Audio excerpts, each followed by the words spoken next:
All right, good afternoon, everybody. Welcome back to Bowl TV for the second round of women's qualifying at the 2017 USBC Team USA Trials, taking place at Sunset Station's Strike Zone Bowling Center. I'm Aaron Smith with USBC Communications, and thank you again for joining us here. We've already seen the men compete in their 6 games for the day. We'll get you a recap of that in a bit. And now it's the ladies' turn. They were on the lanes bright and early yesterday on the 35-foot Los Angeles pattern. Now they get their opportunity to tackle the 40-foot Athens condition. You can see results and more by visiting bowl.com/Team USA Trials. There's a link to 2017 results that has the patterns, lane assignments, and everything. So that's the place you need to be. We also have a link in the description below the video. If you look at that second paragraph to follow results and more, visit that link right there. So this is game 1 of 6 for this second block of qualifying. We have, for the most part, 4 on a pair here for the women's field, so it'll go a little bit quicker than what we saw earlier today with the guys. Bigger field on their side, so just more people on a pair. That's going to happen. So let's get a rundown of our lineups here. Over on 53 and 54, that's the pair to the left. We have Taylor Russell looking at the 1, 2, 4. Haley Cummings, who's already earned a spot on Junior Team USA for 2017, looking at her third frame. Haley was the runner-up in the under-20 division at the 2016 Junior Gold Championships. She ended up earning her spot through that event, so she is bowling in hopes of making the adult team, as well as a spot in the U.S. Amateur Stepladder Final. Also on this pair, we have Michaela Kelly getting ready to step up. Pair of spares for her so far. In our fourth, Rakia Jenkins.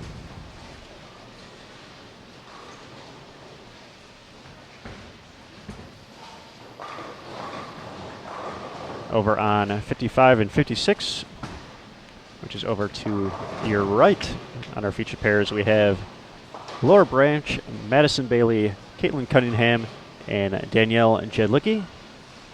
Madison and Danielle are both Junior Gold champions. Madison won the very first under-12 title in 2014 in Buffalo, New York. And Danielle won the under-15 title in 2015 in the Chicagoland area.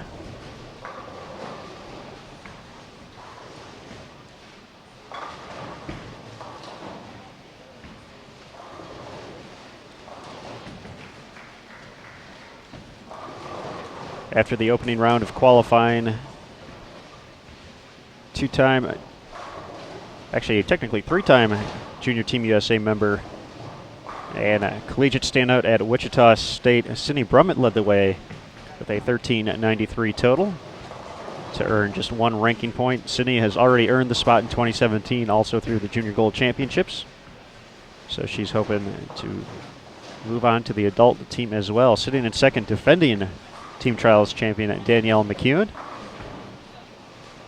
In third, Josie Ernest. Spent a few years on Team USA, both the junior and the adult team most recently. Also a PWBA champion. Sitting in fourth, Haley Richard. And rounding out the top 5 is Erin McCarthy. If you were watching the men's competition earlier in the day, Andrew Cade ended up leading round number 2 with a 1396 total, 3 pins ahead of Matthew O'Grady, who finished with 1393. Jacob Buttriff of Tempe, Arizona, looking to continue his hot streak from 2016, finished the day in third with 1387. Matt Russo in fourth, 1374. And Darwin Wimmer rounding out the top 5 with 1370. So now in the overall standings, we have a tie for first on the men's side. Jacob Buttriff and Matt Russo both with 12 points. A.J. Johnson sits in third with 20. Devin Bidwell in fourth with 24. And sitting in fifth is Brian Halen, who rolled the first perfect game of the 2017 event yesterday on the short pattern. Sits in fifth with 25 points. So that's the quick recap of what happened earlier today.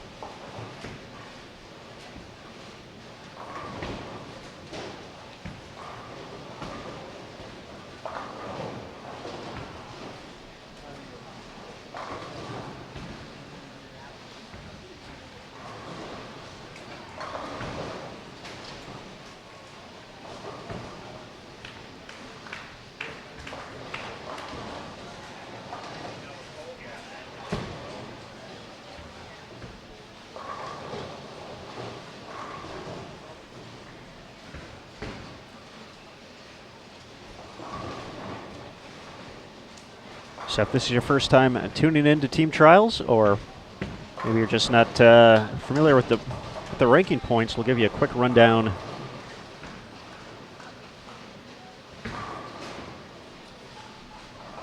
of how all of that looks.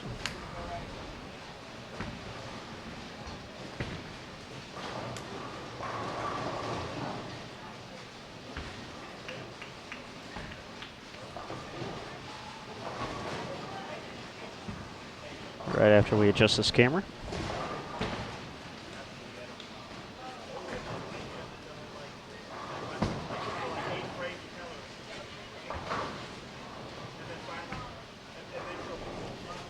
But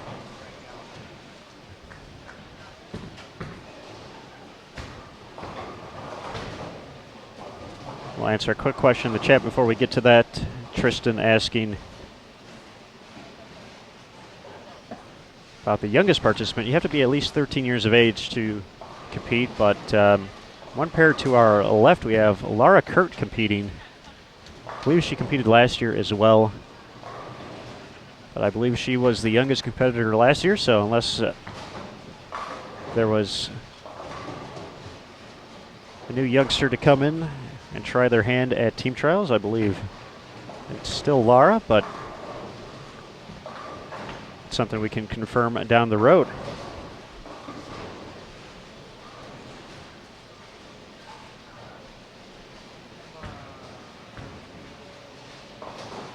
But if you're curious about the ranking points, once again, the tournament is 5 6-game blocks over the course of 5 days.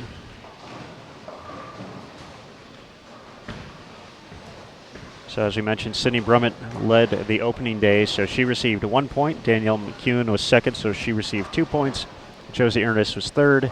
She received 3 points, and down the line and further you go. So it's essentially based off your finishing position each day, and then those points add up. So Sydney was first after day one for 1 point. If she finished, let's say, 13th today, she would get 13 points for today, so that would be a total of 14 points. And then at the end of the event, you want to have that total as low as possible. That's how you'll earn your spots on either Team USA or Junior Team USA. There's a lot of ways to get those spots on the team. We'll review those really quick. Based off the ranking point system, the top 4 in both the men's and the women's division and both the adult and youth divisions at the end of 5 rounds earn automatic spots onto Team USA or Junior Team USA based on what they're eligible for.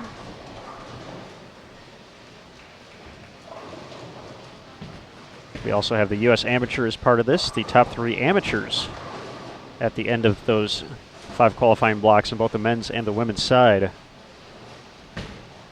will get the opportunity to compete in a stepladder final, with the winner earning a spot on Team USA as well, if they haven't earned one already. If they have earned it, it would go back to the qualifying totals to pull someone from there. For the adult team, a minimum of 2 selections will be made courtesy of the National Selection Committee based on overall performance, and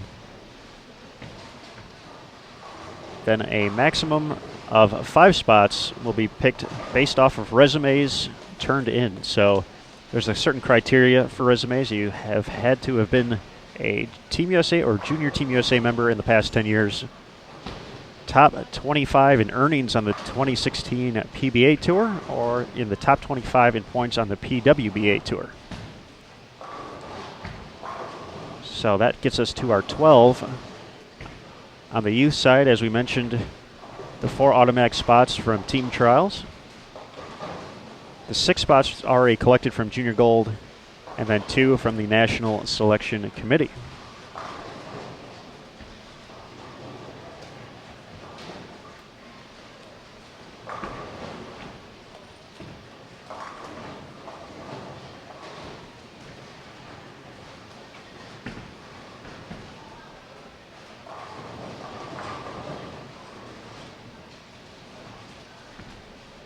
We'll keep you up to date throughout the week on that on Bull.com with recap stories.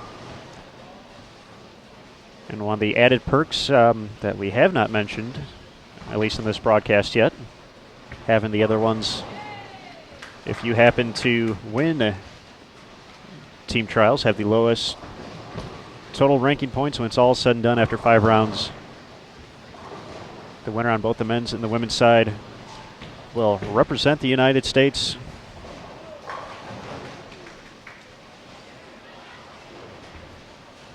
at the World Cup in Hermosillo, Mexico in 2017.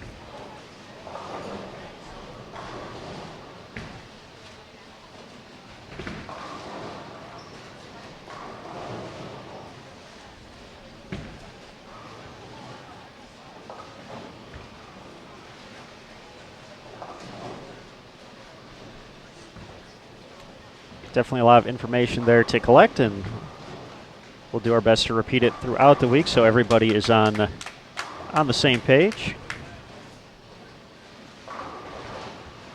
And if you have any questions, we'll do our best to answer it as well. Drop those in the chat room.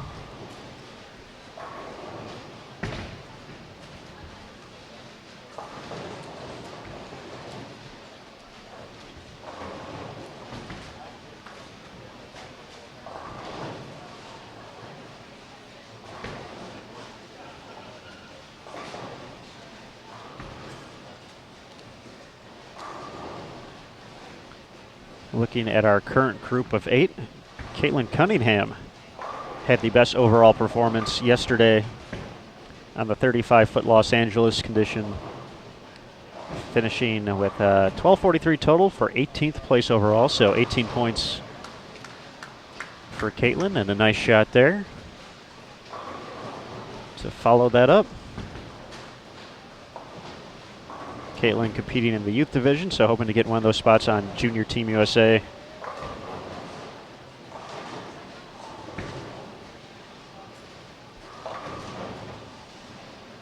She had 5 youth players ahead of her after the opening round. Brianna Clemmer was in 6th. Kayla Crawford in 9th. Stephanie Schwartz tied for 10th.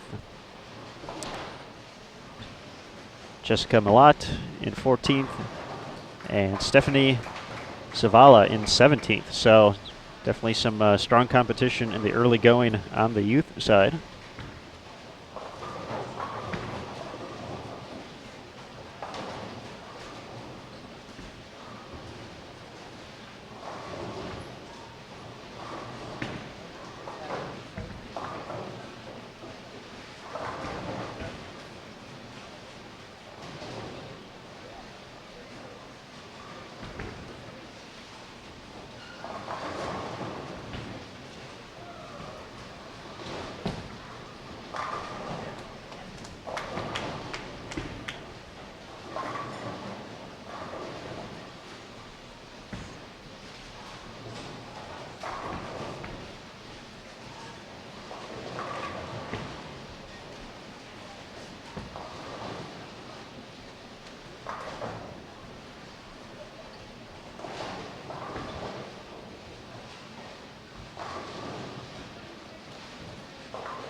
All right, folks, if you heard some extra applause a few pairs away,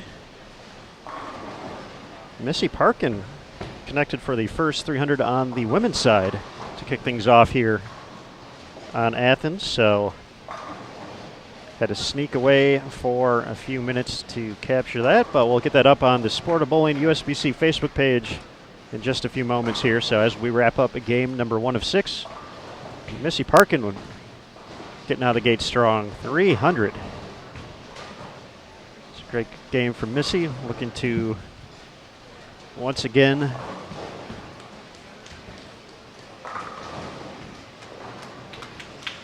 join the team after the opening round. She was in 15th place. Certainly off to a good start here in round 2.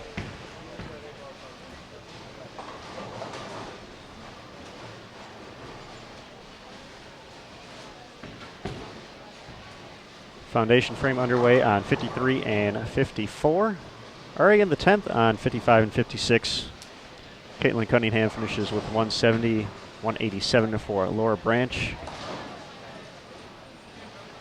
Danielle Jedlicki looking to finish strong here, get some momentum. Madison Bailey working on 4 in a row. Can get to 237 with 3 more.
All right, we just got the Missy Parkin 300 video posted to the Sport of Bowling USBC Facebook page, so you can see her 10th frame unfold. The first woman to connect for 12 in a row. We've had a few of them on the men's side already on both days. So we finish up game 1 on 53 and 54. Game 2 starting on 55 and 56. Defending Team Trials champion Danielle McEwen. Looking down a 6'10 at the moment. She's plus 22 after 1. She's joined by Lauren Hoffman and Jessica Milan. At last year's trials, Lauren Hoffman connected for a 300 game. Off to a good start today. 2:32 after 1. Jessica Milan, 173 in the opener, but strong start with a double. Jessica, collegiate standout at McHenry. I believe she captured the Most Valuable Player Award at the 2016 ITCs.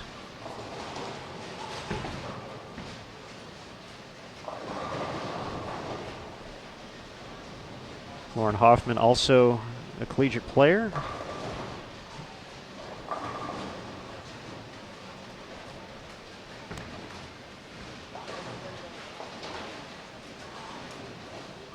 Looks like it's Lauren's senior year at Sacred Heart University.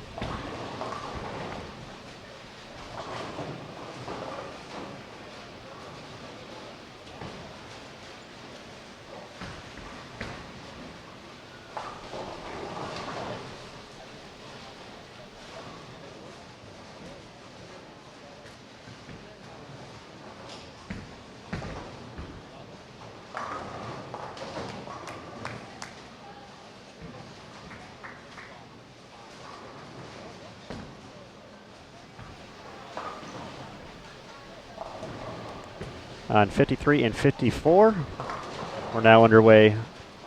Lori Petty up on the right lane. Megan Eaglehouse up on the left.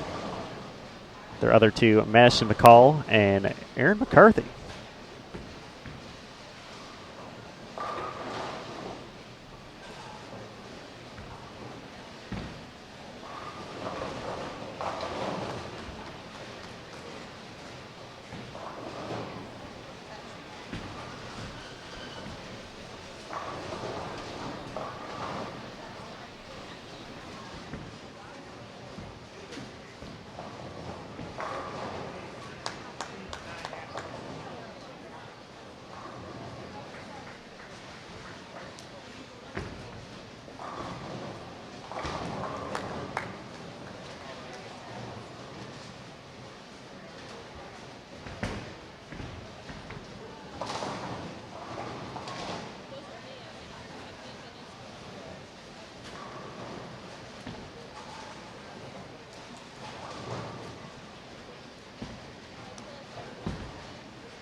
All right, folks, going to take this opportunity to bring a special guest into the Bowl TV booth. So, would like you all to welcome Mr. Marshall Kent here on Bowl TV to the Team USA Trials, the defending champion on the men's side. Marshall, welcome to Bowl TV. How's it going? I can't complain. You know, I had a pretty good day, so I'm doing pretty good. Certainly have. You're sitting in pretty good. I was just looking at the standings a moment ago, but pretty good position after 2 days. You're over here somewhere. There we go. Sitting 8th overall, 35 points. So what's been happening out there? Obviously, the short yesterday we got to see the last game, and now today on the on Athens, I know you had a big final 2 games to get to about plus 150. Yeah, you know, my execution's been kind of subpar. I've been working on a couple of physical tweaks that I don't have quite down 100% yet, so I've been struggling a little bit with that. But I've somehow managed to have a couple of big games each day that have been my saving grace for the last couple of days. And today it was looking pretty ugly through 4. It was only 5 over, and then decided to make a big move left and start throwing it in the air a little bit, and went 260 to save the day, and now went from probably outside the top 25 overall to sitting 8th. So I got a lot of positives to looking forward to. Absolutely. We're moving to Rome tomorrow, and that'll be the longest one we see. What you see in the practice session here, and what are your expectations for tomorrow's 6-game block? On Rome, I definitely saw I needed to have a little more closed angles, a little tighter line of the pocket. Still a fair amount to the left. Kind of rolling it with a stronger ball. You know, don't get the ball too far to the right. I think farthest right I was able to get the ball is about 9, 10 or so at the break point. Like I said, tries to get the ball into a roll pretty quick so you can play the hold. And usually on the longer patterns like that, moves are more parallel than 2-and-1s. So probably just chase the shot in as it breaks down, and as long as they stay ahead of the transition, it should be an okay day.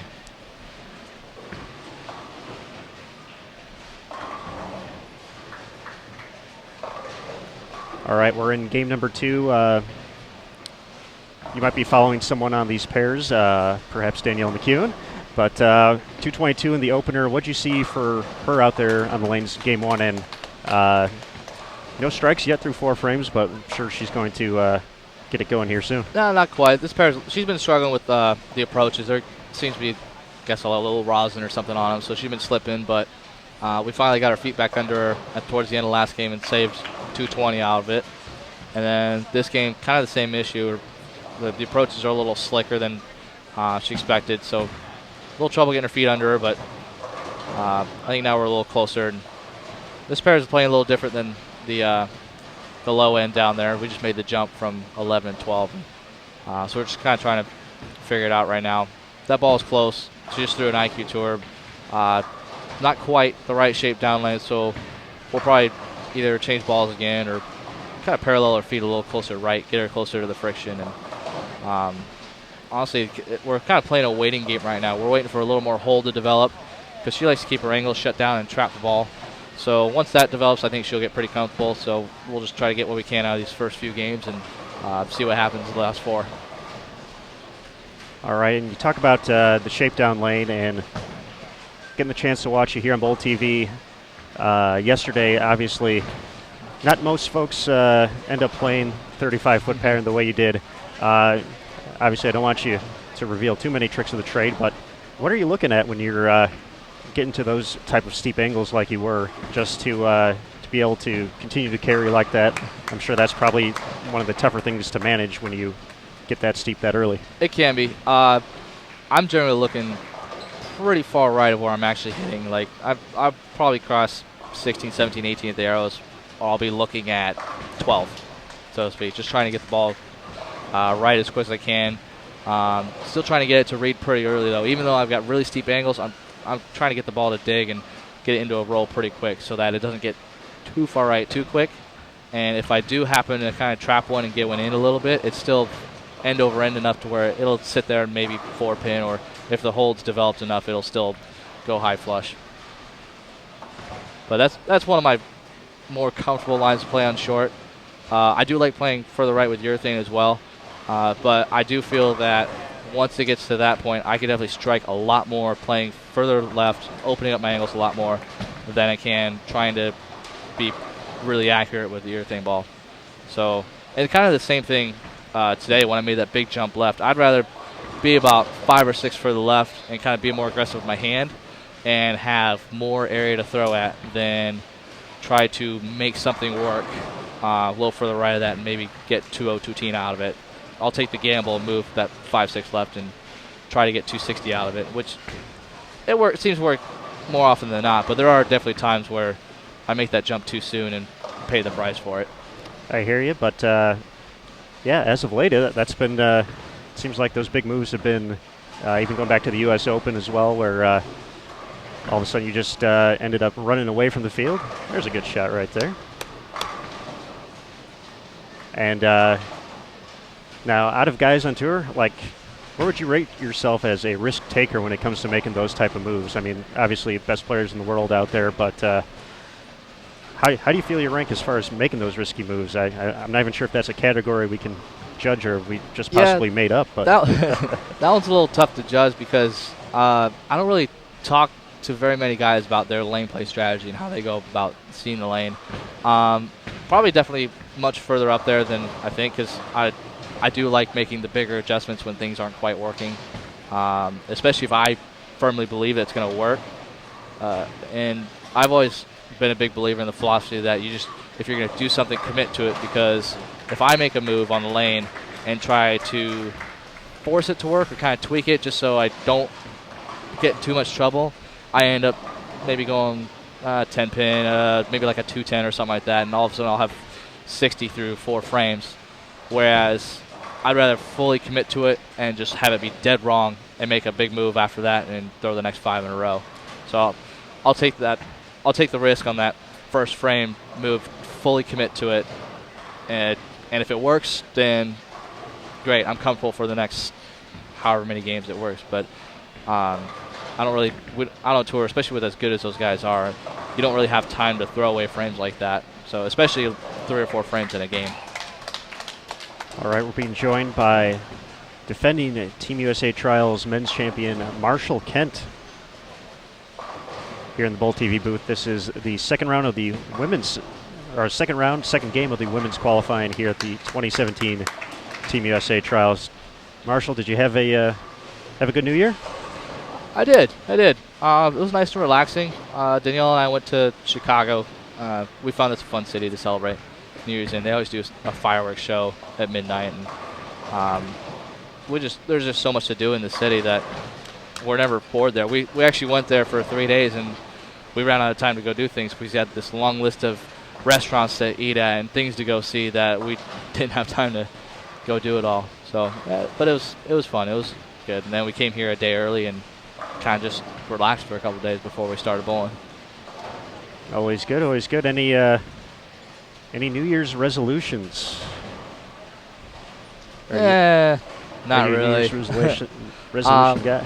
I'm not huge into the resolutions. I don't really make a resolution and stick to it, but I always try to generally improve on either like my health or my bowling or some sort of, just try to improve on a category. Not necessarily set a goal, but just try to make it more of a habit, you know. What about yourself? You a resolutions guy? Not really. No?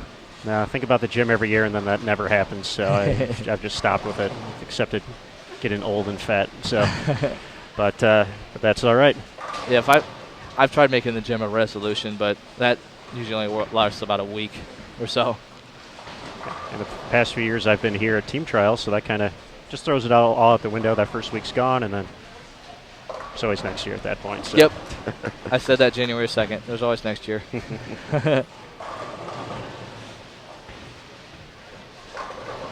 All right, getting ready for the home stretch here. Danielle working on a double. He seems a little more comfortable in the beginning of the game. So. He says just the tiny adjustments. She likes to keep her angles pretty tight, pretty closed, and we saw the bucket in the 4th frame, got back to the pocket, left a mixer 7 on the right lane in the 5th, and then He's been good the last 2 shots. Yep. Just got to execute these next few, and I think she's got the right ball on the right line. So now it's just about execution. We'll see that in a moment. One pair to the left. Erin McCarthy working on 4 in a row to start. A little bit of a rough start for her, minus 38 after 1, but Erin can definitely strike with the best of them out here and get a lot of them really quick, so she's doing that. Yeah, I've definitely seen her strike a few times. She's not afraid to put up a big number when she needs it. Good shot. All right, 3-bagger for McCune. I've accepted that fact years ago. See if McCarthy can make it 5 for 5. Oh. Kicks out the nickel.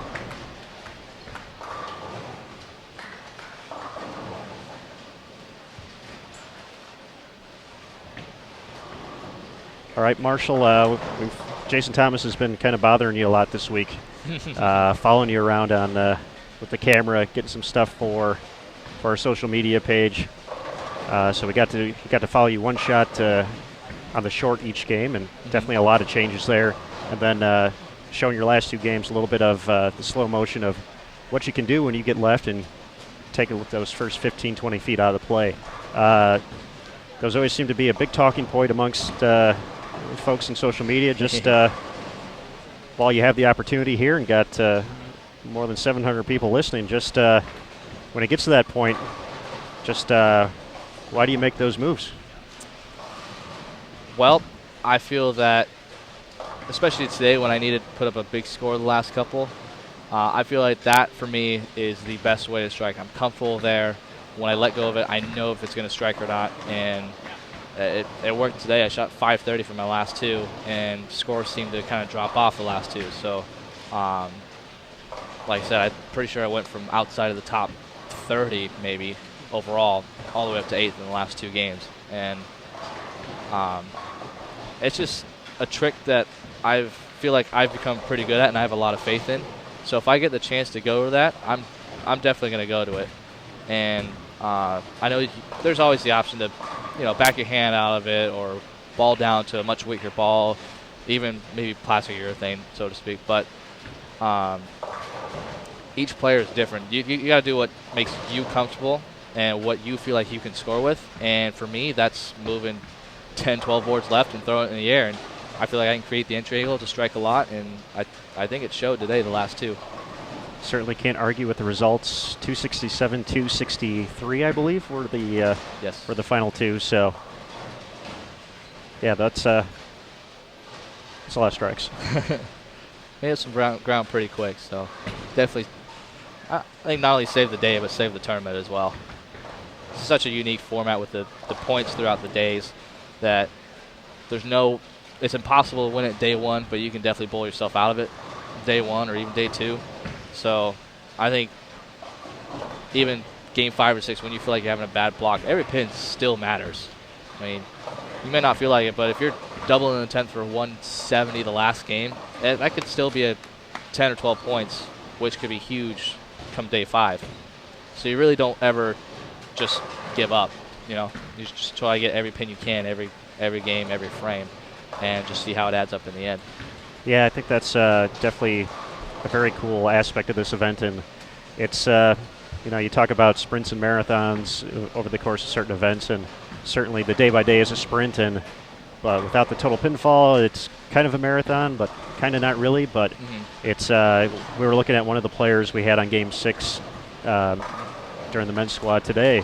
Ryan Winters was minus 77 heading into the last game, shot 250, and that was essentially based off the standings. That was 40 spots right there. Yeah. So it's you can quickly dig yourself out of trouble with that one big game, and yeah, when you can turn a 170 into 190 or 180 into 210 with a big double in the 10th or something like that, or a split pickup here or there, all of a sudden that pays huge dividends when it comes to the end of the week. Absolutely. I've seen throughout the years that the team spots the automatic spots in the Team USA be determined by less than 10 points, and honestly, that's a matter of maybe, depending on the day, 4 or 5 pins. So if you get 6 at a field ball, it could cost you like 3 or 4 spots, which could really add up towards the end of the week. So over time, you just kind of learn to not give up those pins. Get your count on splits, especially if they're on a double or a 3-bagger. Because 2 is 4, or it multiplies, and like I said, it adds up on spots. That could be the difference of 5 spots. All right, 10th frame underway over on 55 and 56.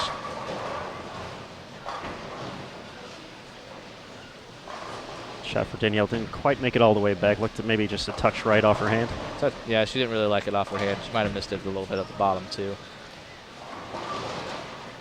But after not striking for the first 5 frames, she's a spare and strike away from 220. So definitely taking the time, taking the notes there to just slowly hone in on a pair. Obviously, you come off a pair where you got 10 minutes of practice, then you're moving all over the house. You never know what you're following. So. Yeah, absolutely. You can always make an educated guess, but until you really throw a shot, you don't know for sure what your ball is going to do or how different the pair actually is. Now, I know a lot of folks, especially covering the course of a house this size, and you were on this pair yesterday. Are you a big note taker when you come to places big? Are you keeping notes? This pair did this pair did that? I definitely like to keep notes more often than not. I think it really showed at the U.S. Open, too. Some weeks I'm better than others. That week I was really good at my notes, really good at taking note of who I followed, what they were throwing. Last 2 days I haven't been that great at taking notes, and actually it's kind of shown. Still ended up bowling well, but not as well as I would have liked. So I think the rest of the week I'll be a little bit better at note taking, because it definitely helps. It's definitely a matter of a shot or two a game, which over 6 games a day for 5 days, that adds up pretty quick. All right, everybody listening on Bowl TV, hope you were taking notes on that great piece of advice there from Mr. Kent. 209 for Lauren Hoffman. Jessica Malott can get to 234 this game and make up that difference after game 1. Get back on the right side of plus. That definitely makes for a huge confidence boost when you start out with a bad game and game 2 get right back to plus and you get right back to work. 216, the final total for Danielle McEwen, plus 38 after 2. So all of our players looking pretty good on 55 and 56. Well, Marshall, I know you're moving around this house and got some work to do, so we certainly won't keep you here any longer than you like to be. So, yeah, I got to do the other thing I'm good at: lofting and dragging bowling balls. All right, sir. Well, best of luck the rest of the week. I'm sure we'll be seeing you around the top of the standings the rest of the way out, and just enjoy it all. Absolutely. Thank you very much for having me. No problem. Thank you, sir.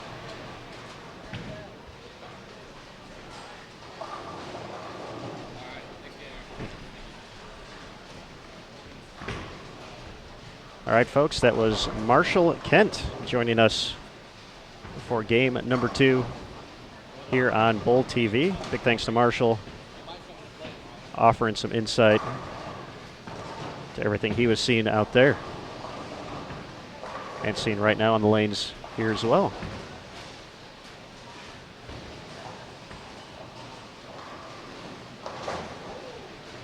Four out of 5 for Jessica, but not the shot she was hoping for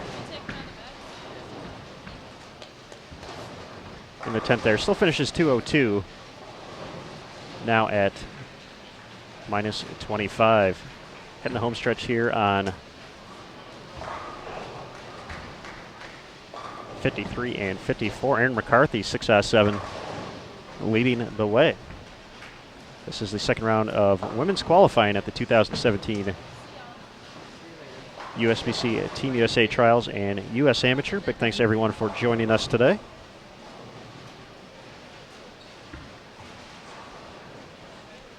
This is game 2 of 6.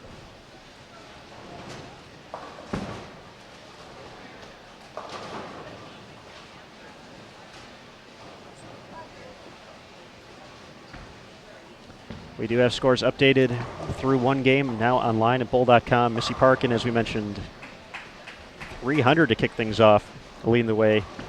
Kelly Belzeski, 245, sitting in second early on. Laura Kurt, 237. Madison Bailey, who we had here in game one, 236. And a pair of 235s, Ashlyn Herzberg and Shauna Strauss, rounding out the top 5. So some big numbers to kick things off on the women's side.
All right, folks, one of the cool things about being here at Team Trials is after you run into one superstar, you find another to join you here on Bowl TV. So next up, Mr. Andrew Anderson.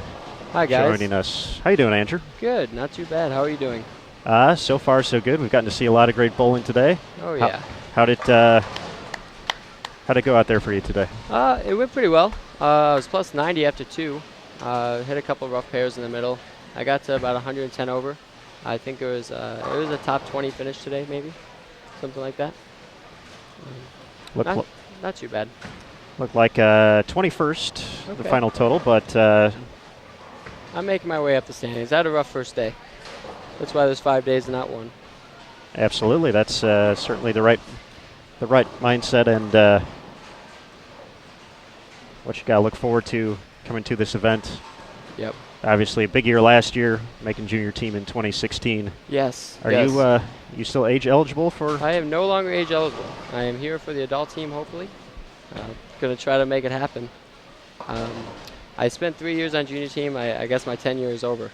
All right. Well, at some point we all become old men, so that's. Yeah, I still can't grow facial hair though. So maybe in a few years. All right, Andrew. Mentioned caught a few rough pairs today, but off to a big start.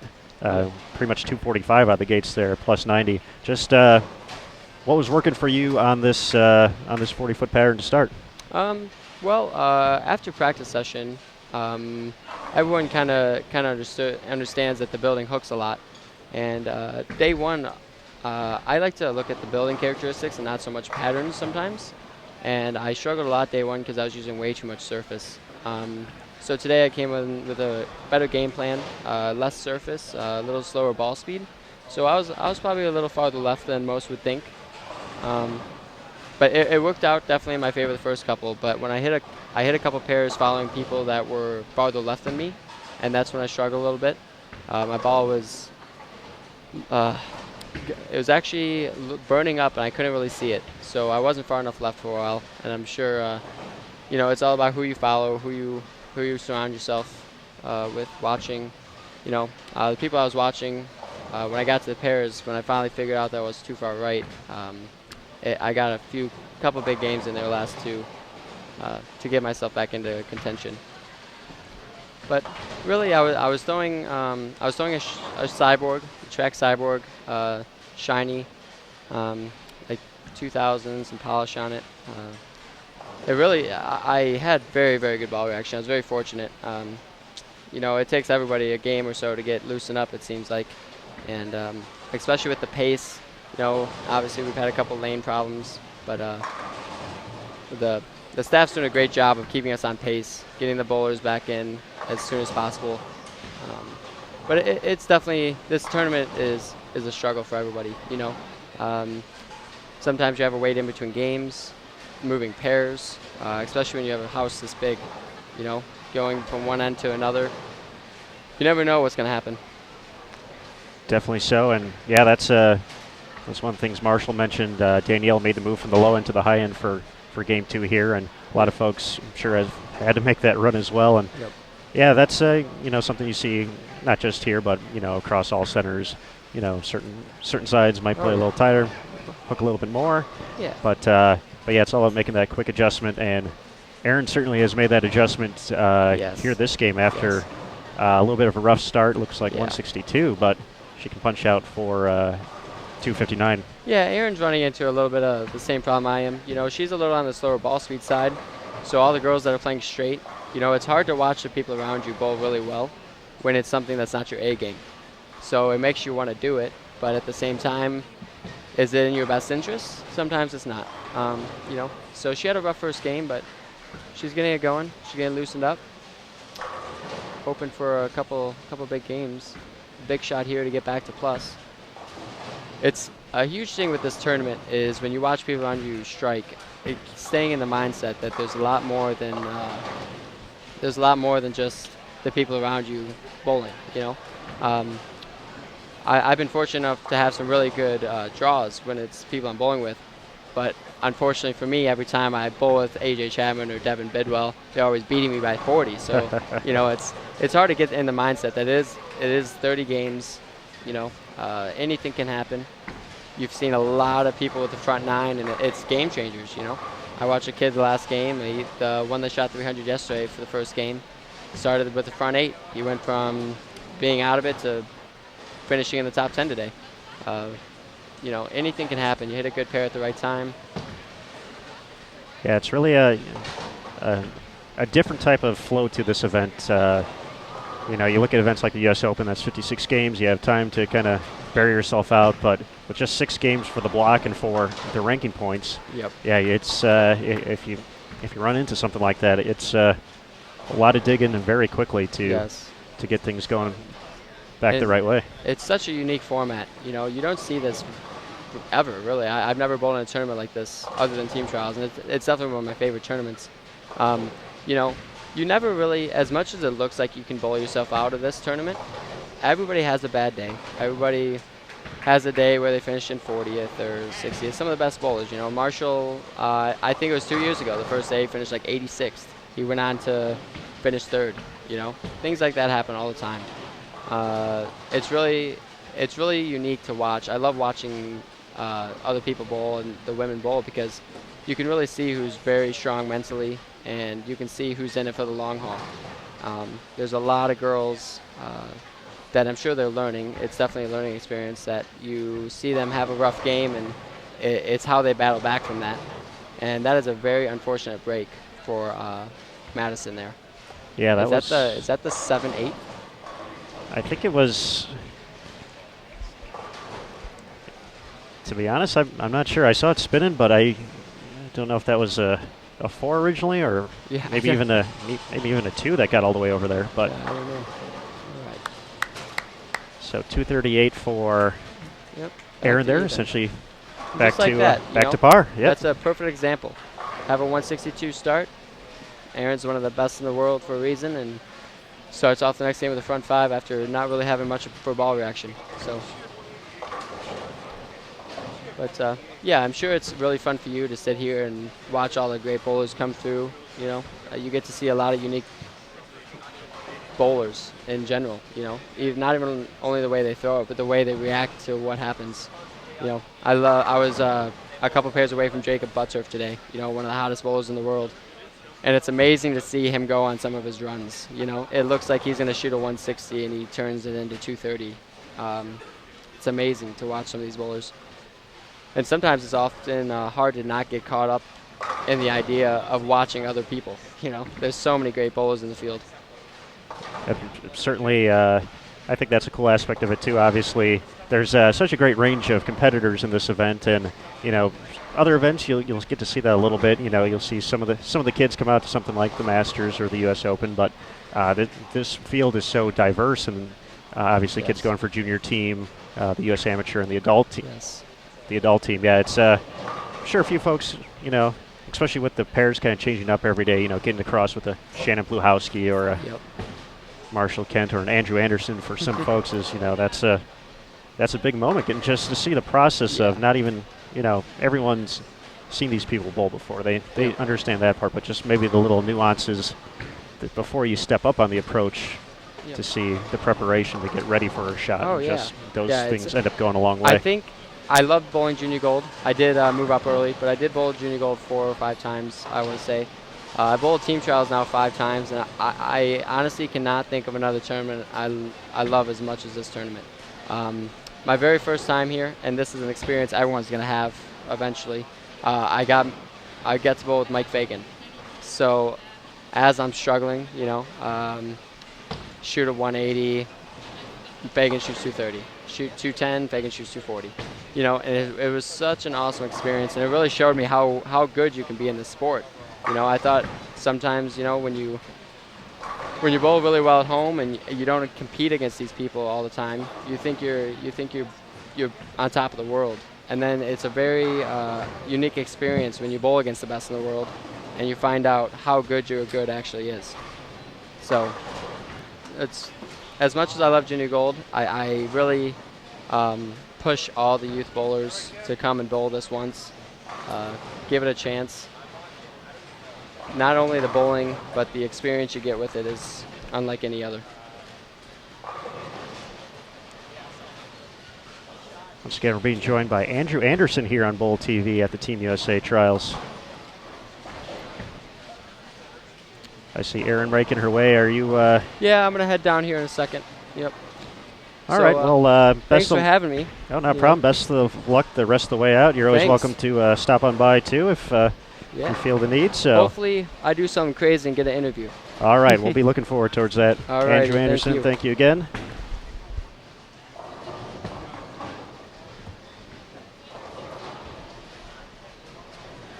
Oh. No problem.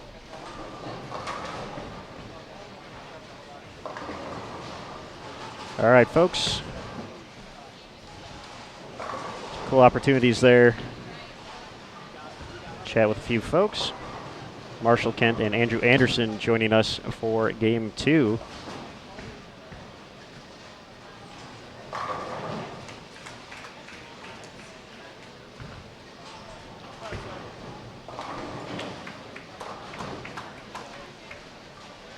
So we'll settle into Game 3 quite quickly here. A lot of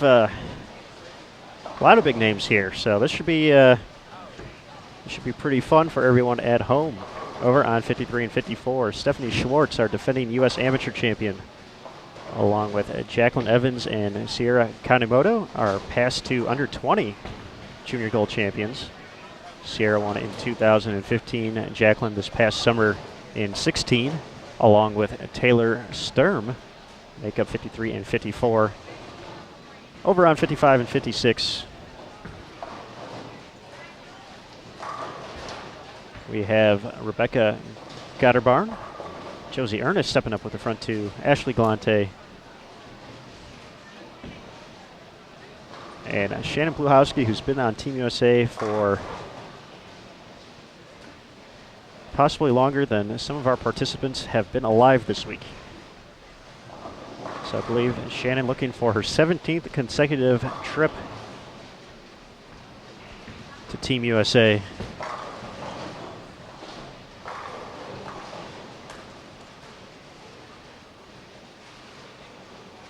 So should be a fun game as we settle in.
5 for 5 for Josie Ernest to kick off game 3.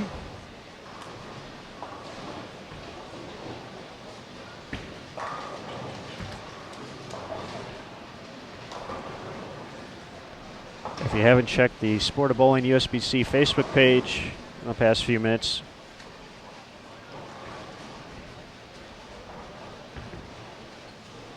please do so. We got Jason Thomas doing some work in the slow motion release department this time for the guys field. We had it yesterday showcasing the ladies, so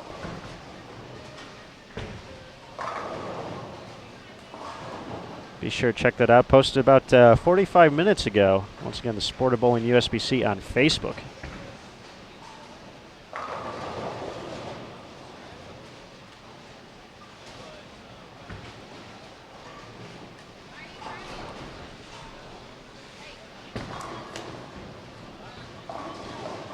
Of course, at the end of the night, we'll have a recap on bowl.com. Just taking a look at everything that happened today. Always a lot going on at these events, and do our best to kind of keep everything in track.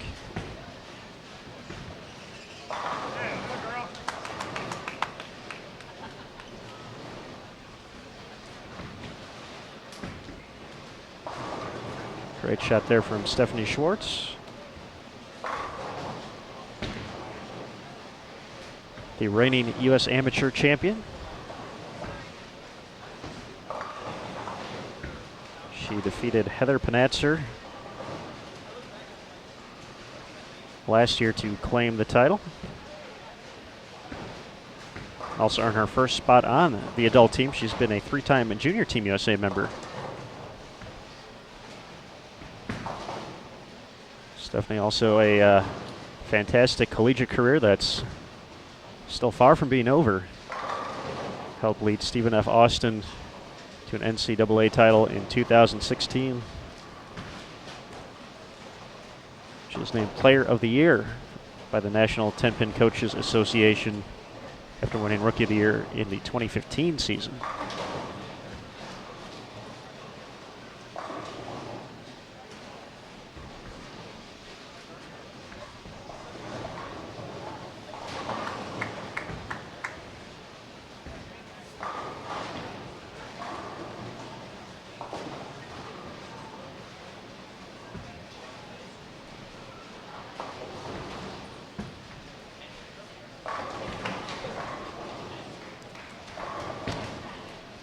Josie Ernest cleans up the single pin.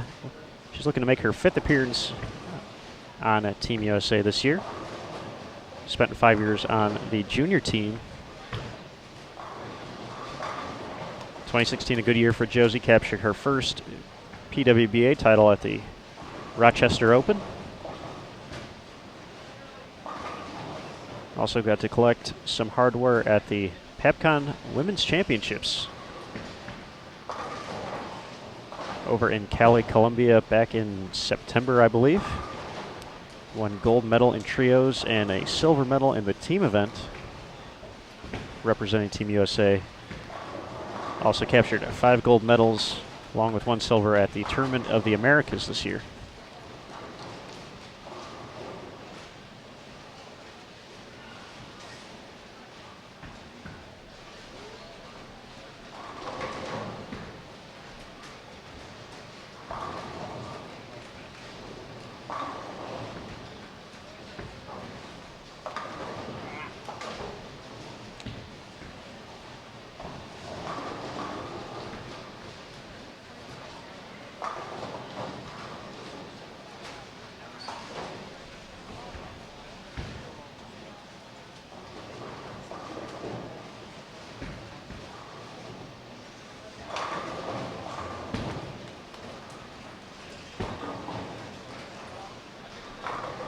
All right, we have scores up after 2 games. Missy Parkin continues to lead the way, 5-16 for 2. Brianna Cote sitting in second with 481. Madison Bailey, who we had here in game number 1, is at 469. Shannon Pluhowski on our feature pair at the moment, 464. And Kelly Kulik rounds out the top 5 with 462. Rebecca Gotterbarn, as we can see, plus 59, sits in 6th. Kelly Belzeski, plus 58. Ashley Dunn, plus 57. Adele Wanner, plus 48. And Shauna Strauss rounds out the top 10 at plus 47.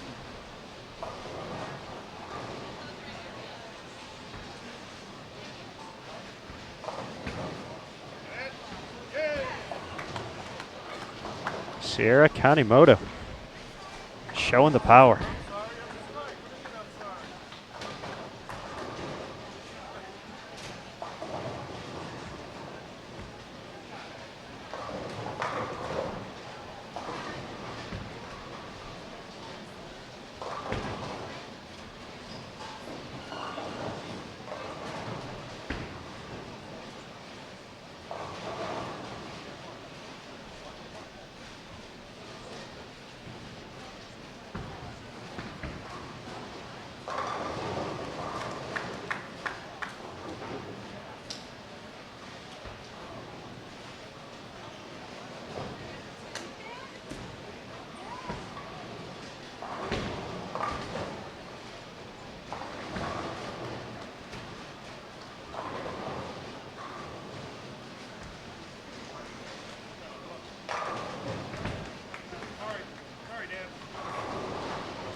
Josie Ernest back on track after a few spares there. Still get to 266 this game. That'd be a big jump. If you're listening last game with Marshall Kent and Andrew Anderson, those big games always important, but even more so with this unique format that we have this week, as Pluhowski throws the kitchen sink at the 10.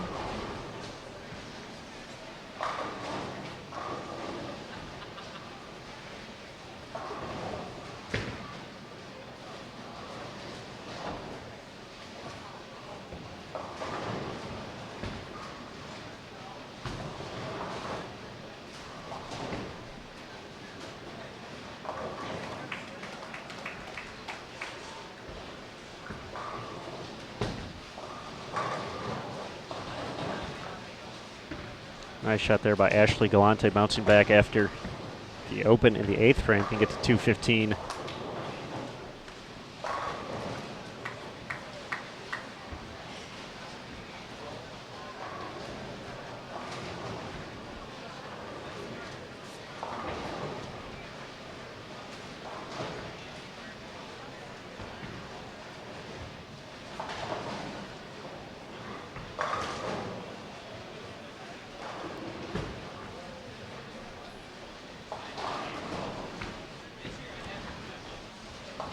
Double there to set up the 10th for Rebecca Gotterbarn. Bolts collegiately for Adelphi. She was the Northeast Conference Rookie of the Year in the 2014 and 2015 season.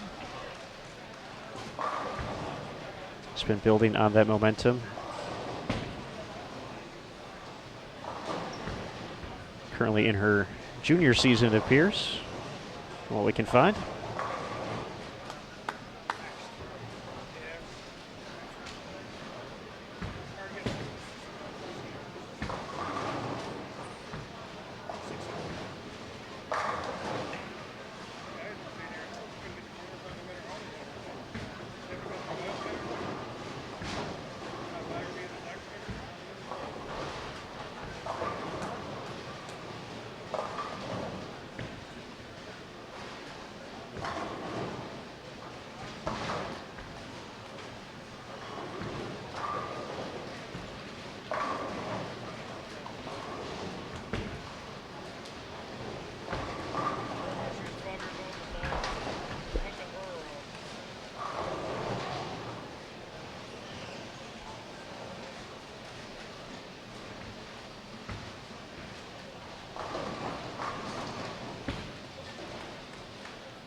Sierra Kanimoto already has earned a spot on Junior Team USA for 2017 based on her performance at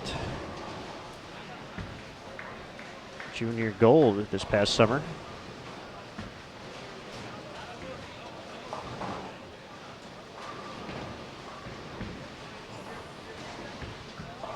Jacqueline Evans would have had a spot on the team by virtue of winning the event, but she had actually aged out of the Junior Team USA program, so competing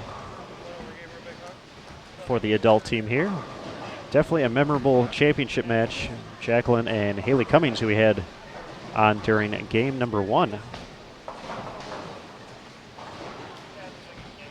Actually took more than 20 frames. It's usually a 2-game match with total pinfall determining the winner, and they were tied. So it went to a 9th and 10th frame roll-off. And Jackie, knowing what she needed, throw the first strike in the 10th to essentially lock it up. We just need count after that. And took care of business.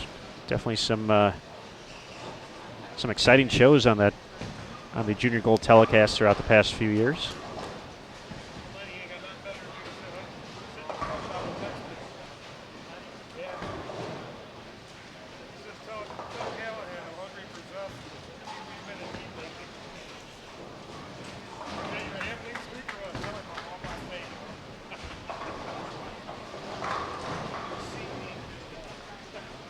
.217 for Rebecca Gotterbarn. Another 17 on top of the 59 will get her to 76 over. Ashley Galante plus 30. 10th frame for Shannon Bluchowski. That's going to hold line. She's won this event about 17 times. It may be an exaggeration, but I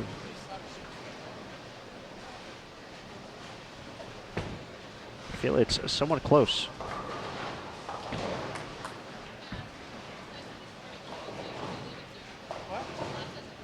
She was the U.S. Amateur Champion in 2001, 2003, and 2004, along with winning team trials in 2011 and 2015. So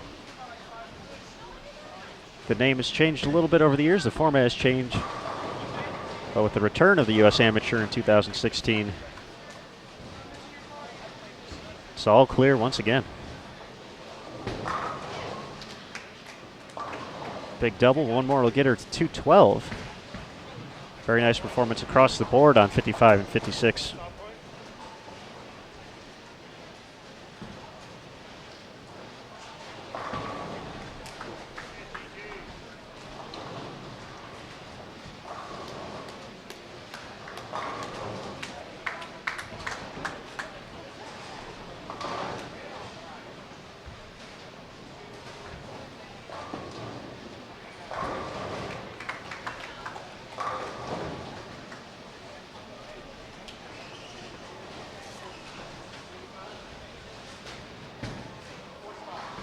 Making the big move, though, Josie Ernest going to be in the 260s. Stephanie Schwartz mixing them up for a four-bagger.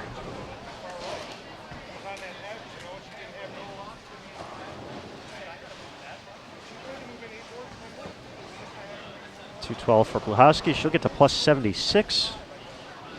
So her and Rebecca at the same total through 3. So you mentioned Ashley Galante up to plus 30. Final shot for Josie Ernest. Strike can get her to 266. She'll be plus 69.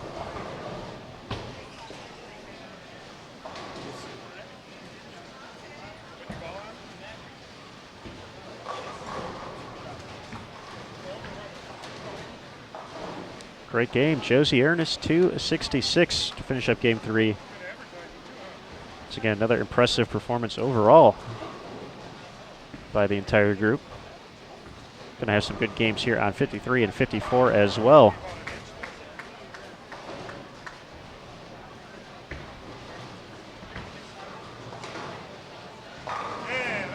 Stephanie makes it 5 in a row as she kicks off the 10th frame. Has 247 out there.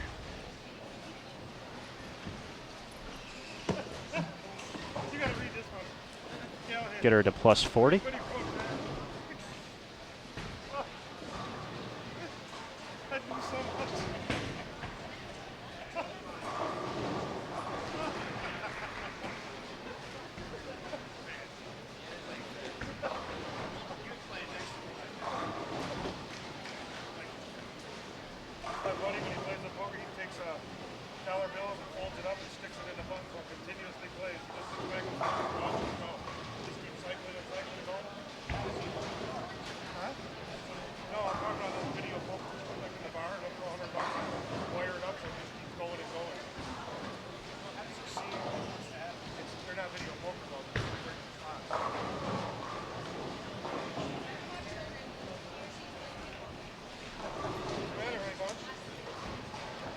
.710, second shot of the 10th. Got the first one though. That's the big one there.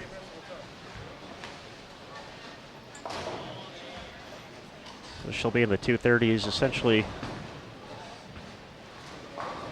getting to about plus 30 or so. Maybe a little less than that.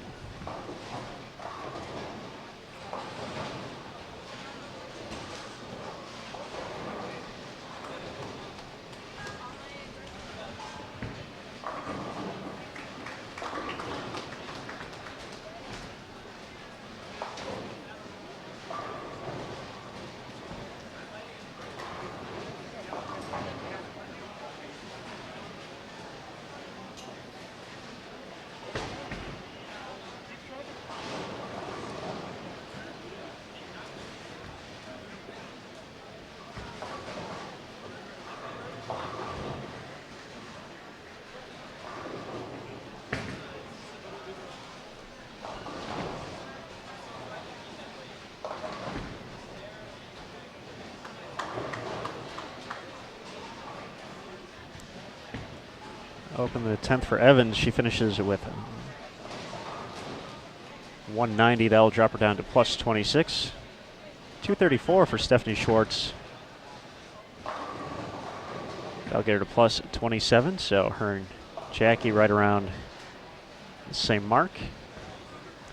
Game 4 getting underway over on 55 and 56. And our first Kelly Kulik sighting here on Bull TV this week.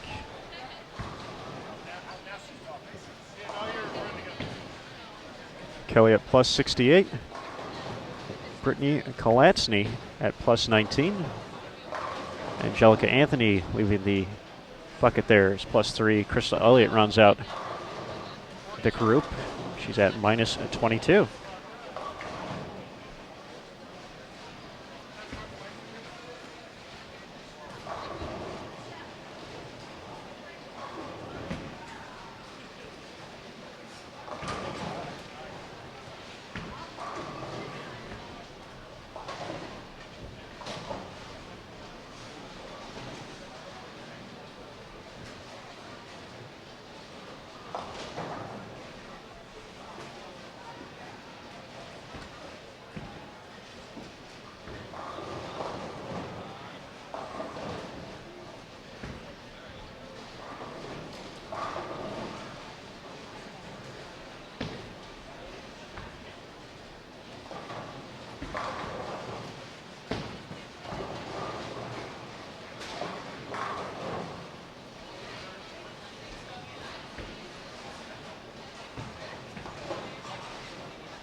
Sierra Kanemoto going to make a ball change here on her fill ball. Can get to 215 with a strike.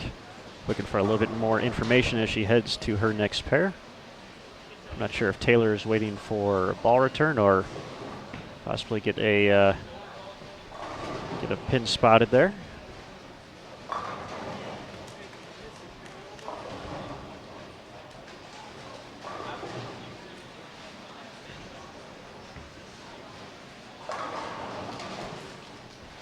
Nice shot there from Sierra. We'll give her something to think about to head into the next game. 215. She'll get to plus 26. So we got a plus 27, plus 26, and plus 26 all on this pair.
The great Amigera joining us in the chat room, and she has a question here. Will there be a step ladder when it's all said and done?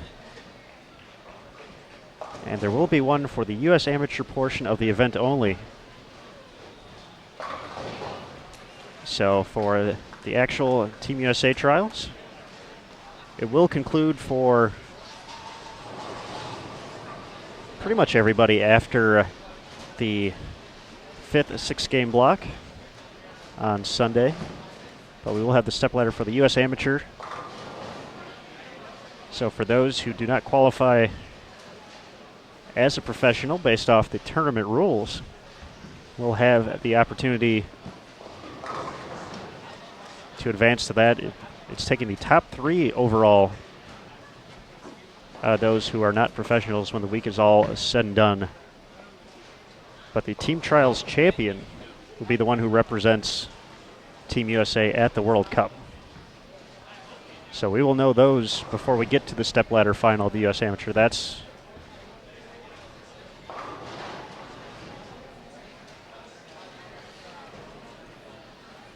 That's when we'll know who is going to be going to Hermosillo, Mexico. So in the past, Team Trials has had a stepladder final, but when we brought back the U.S. Amateur last year, we elected to make some changes. Just have the one stepladder for the U.S. Amateur and recognize the best overall performance throughout the 5 blocks to earn the distinction of going to the World Cup. So hopefully I covered that.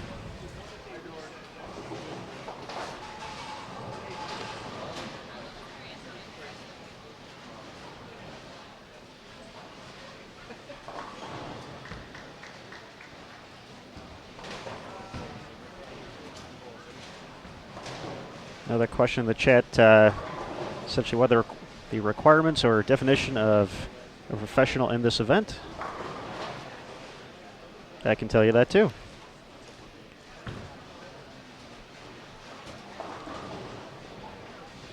As the rule reads, to be eligible for the U.S. Amateur portion of the event, a bowler must not hold or have held a professional membership, whether it's the PBA or PWBA, in the preceding year.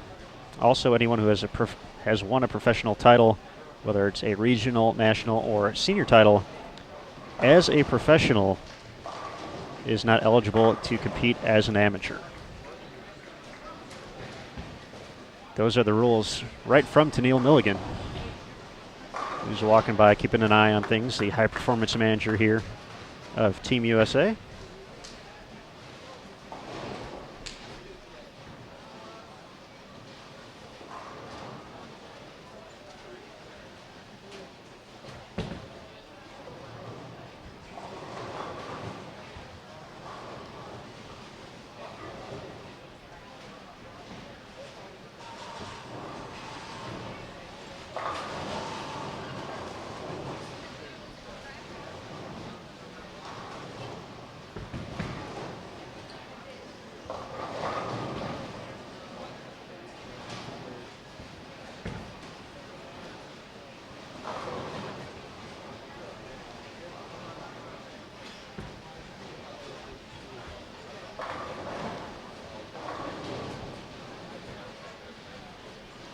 All right, getting ready for the 5th frame over on 55 and 56, over on 53 and 54. Just starting game 4. We have our day 1 leader, Sydney Brummett, delivering a strike to kick things off. Sydney -6 so far through 3 games. So not quite the pace we saw yesterday, but always helps to get off to a good start. She's joined by Danielle August, who's getting up on lane at 54.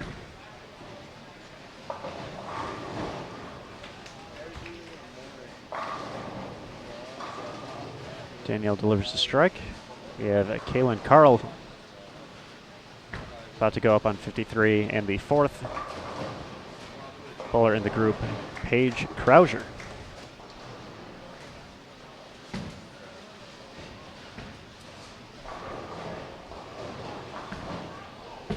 So with that, we're going to take a quick station identification break here.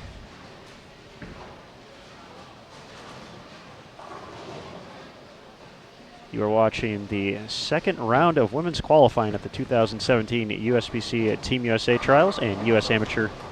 I'm Aaron Smith with USBC Communications. A big thanks to each and every one of you for joining us right now and throughout the week. We hope to see you throughout the rest of the week, all the way up until Sunday for the US Amateur Stepladder Finals and announcement of Team USA and Junior Team USA for 2017. We are at Sunset Station's Strike Zone Bowling Center, a great 72-lane facility. A big thanks to all of them for their help throughout the week. Also, big thanks to Logo Infusion and Hager Clothing. You can see the banners up there as part of the great group that sponsors the Team USA program.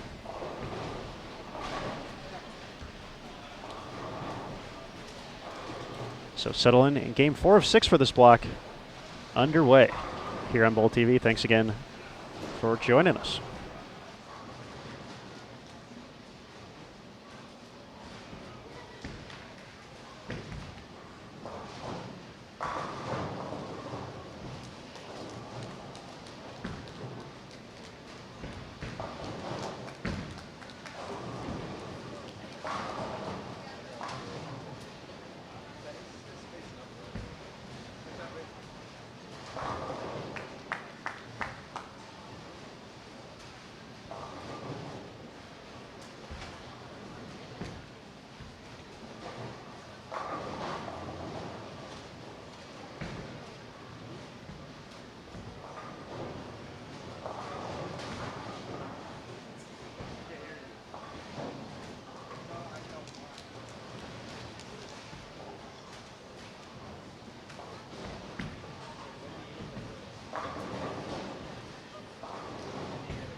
Competition moving quickly with so many strikes on the board here in game number 4.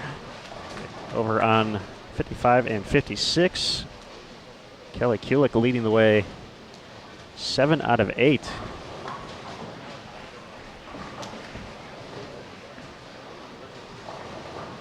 I'm sitting next to Mr. Jim Callahan of Storm, and he I took the headsets off for a second. Said, Kelly's going to have a good look this game.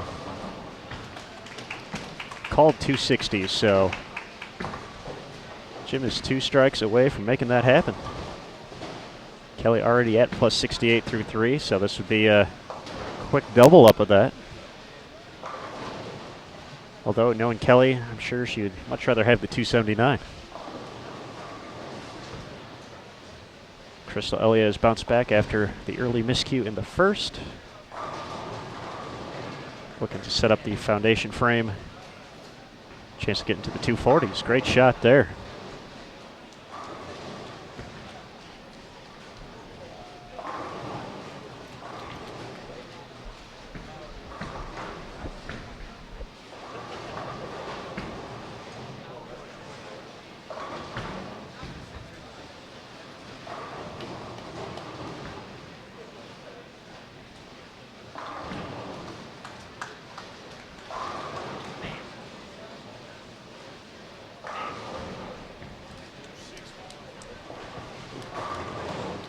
Eight out of 9 for Kelly Kulik.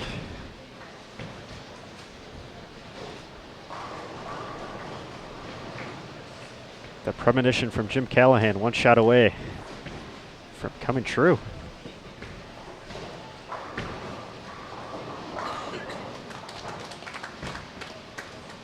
Sydney Brummett looking to make a big move here. -6 through 3 games.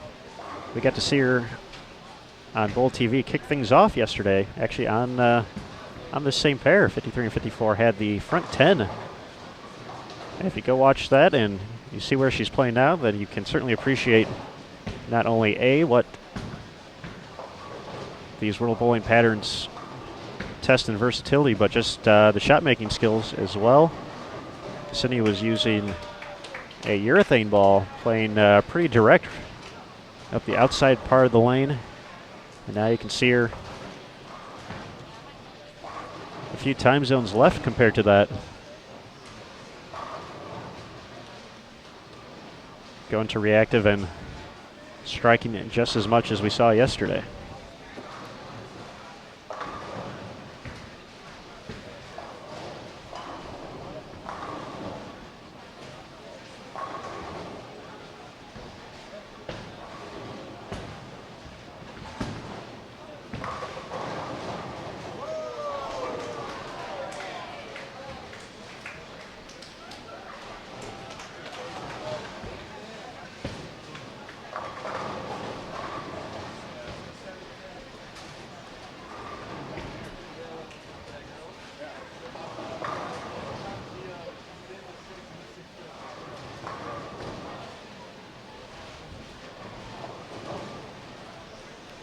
That nice 6-7-10 conversion courtesy of Amanda Najokas.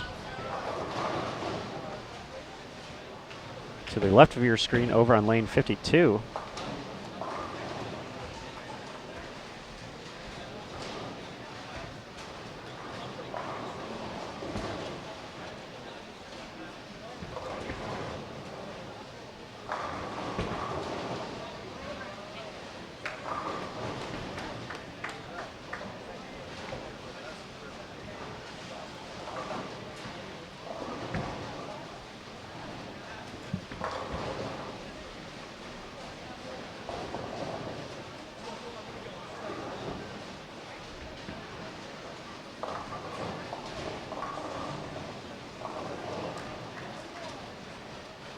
All right, 10th frame underway, 55 and 56.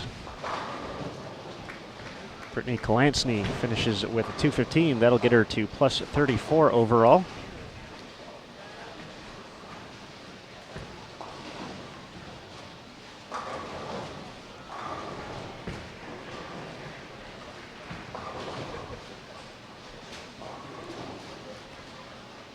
Kelly misses. This is for the first time since frame number 3. Just thinking 279. It's going to drop her down to 258. We'll give Mr. Callahan the benefit of the doubt on that one. Crystal Elliott, goodness. Rocking and rolling, but won't fall down. Stubborn 10 pin.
Nice 258 for Kelly. That's going to be a nice jump into the plus 126 area.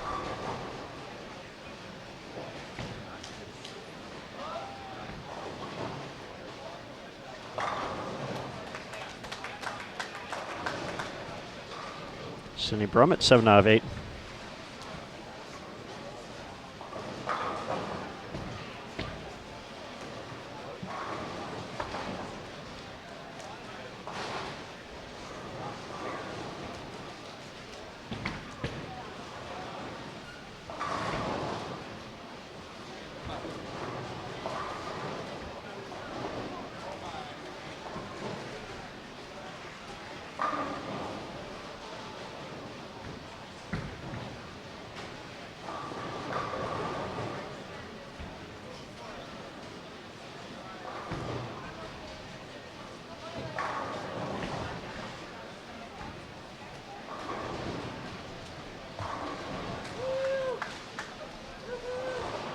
Krista Elliott finishes up with 225 after that devastating messenger did not get the 10 pin out. I'll get her to plus 3.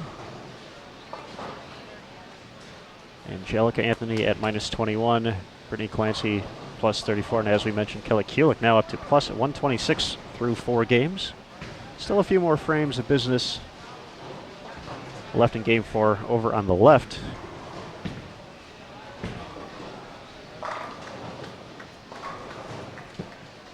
We had Paige on the broadcast yesterday as well. We saw her teammate Stephanie Schwartz last game. Both compete for Stephen F. Austin, 2016 NCAA National Champions.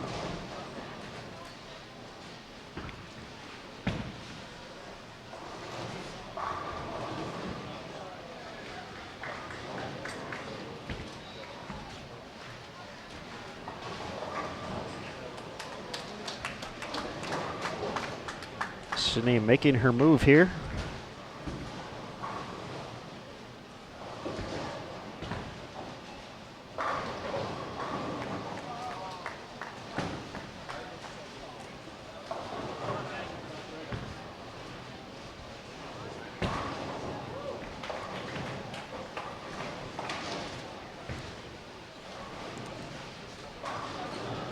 As we prepare for the 10th frame here. Going to take a quick opportunity to talk about the core.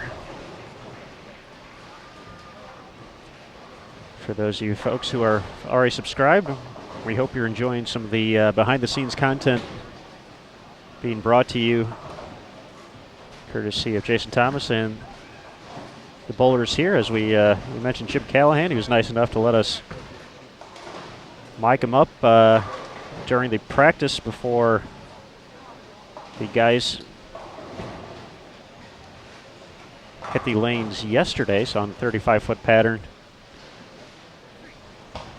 Also been a few cool other things, some more stuff coming up over the next few days, so if there's ever a time to sign up, this would be a good one. It's at a reduced price at the moment, $79.99 through January 9th. Not only do you get a few goodies, but once again, the behind-the-scenes content.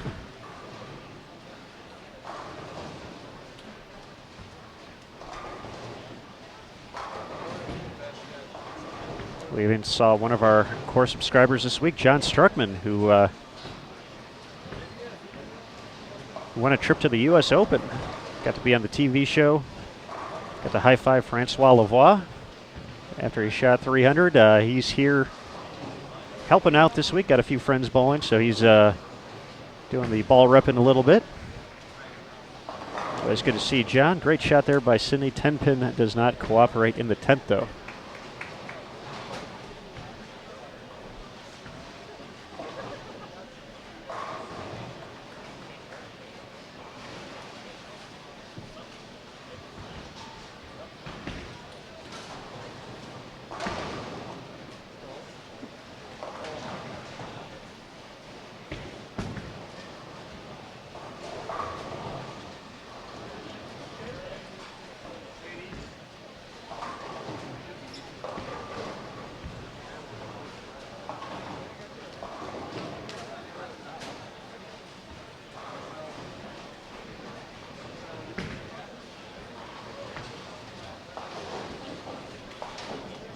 No problem on the spare, so Sydney's going to make a big jump here, get to more than likely plus 50. Possibly some change as well. Going to make a ball change here. Just gather a little bit more information heading into the final two games.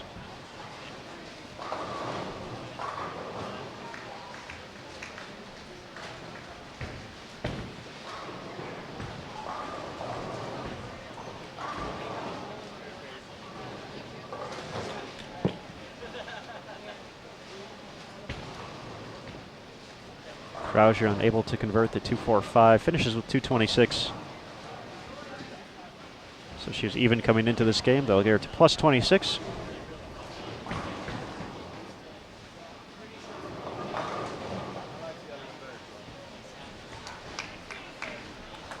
From it a nice 258. She'll be at plus 52. Kaylin Carl can put together a big finish here. So it's 228 out there to get to plus 30.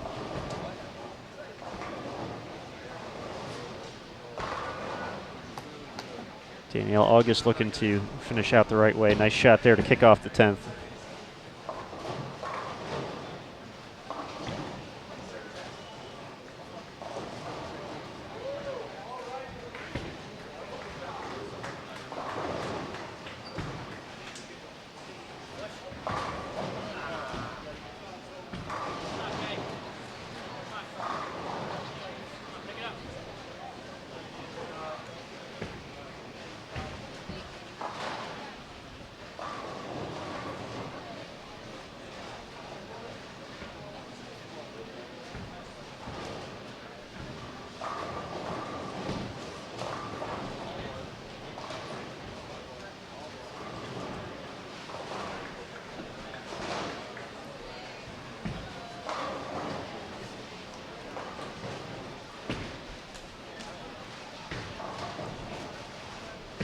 We now have names ready for Game 5 over on 55 and 56.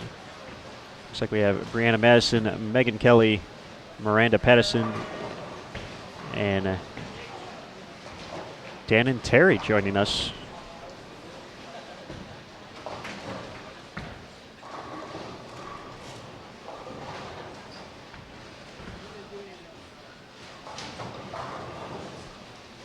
Danielle August finishes up with 156.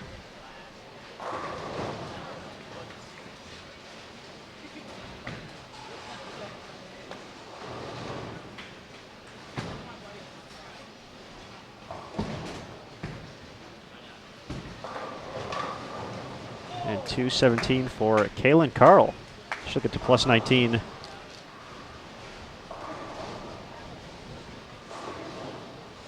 Krauser plus 26, Brummett plus 52.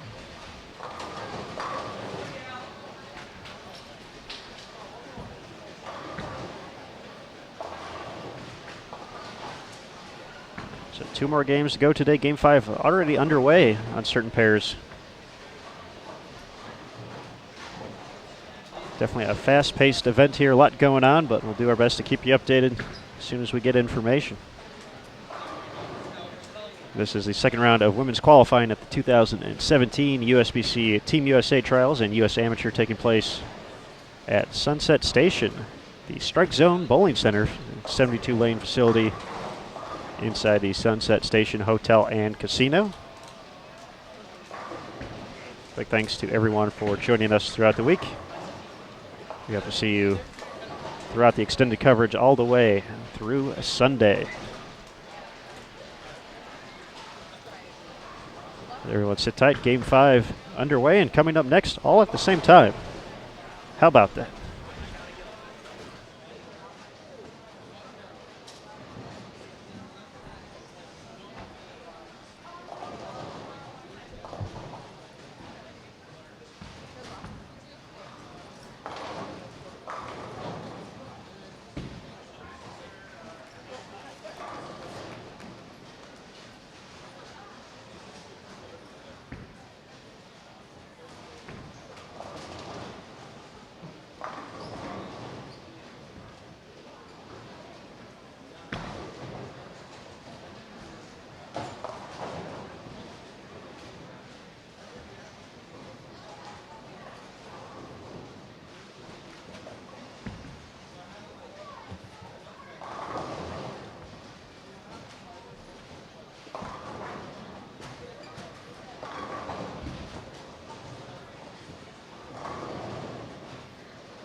All right, folks, we're in game number 5 here of the second round of women's qualifying at the 2017 USBC Team USA Trials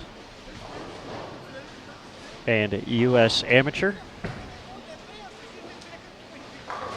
Got a chance to introduce our players on 55 and 56. That is to your right. As they're hitting the home stretch, Brianna Madsen,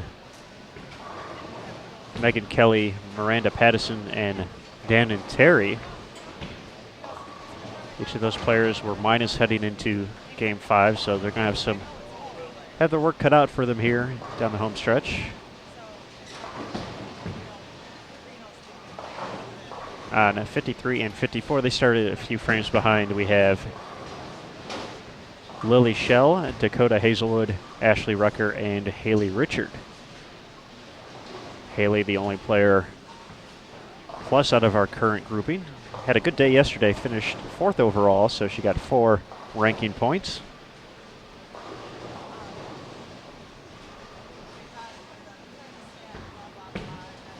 And looking to improve upon that today. We have scores updated through 3 games now. Missy Parkin started off with a 300 and really hasn't slowed down. 774 for her first 3. She's nearly 70 pins ahead of the rest of the field. Brianna Cote at 705 is second. Kelly Belzeski third at 703. Rebecca Gatterbarn and Shannon Bluchowski tied for 4th at 676. Madison Bailey in 6th with a 672. Josie Ernest 669. Kelly Kulik 668, along with Laura Branch 668. We just saw Kelly shoot 258 though, so she's going to add quite a bit onto that. Danielle McEwen routed out the top 10. She's at 663. Once again, those scores through 3 games. We're into game 5 now, so hopefully we'll get that update soon as well.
play. Trip of the 7 for Haley Richard, a member of Junior Team USA in 2016. She made her first appearance on the team, along with her sister Jordan.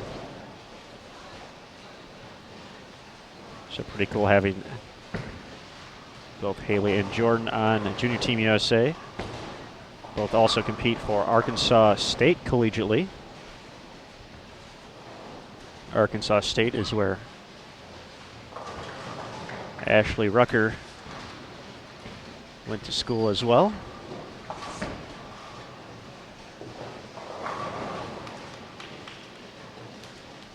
Nice shot there by Lily Schell. And while we're on the subject of collegiate bowling, Dakota Hazelwood, for the third straight game, we've had Stephen F. Austin, a representative on the lanes. Dakota, part of the championship winning team in 2016.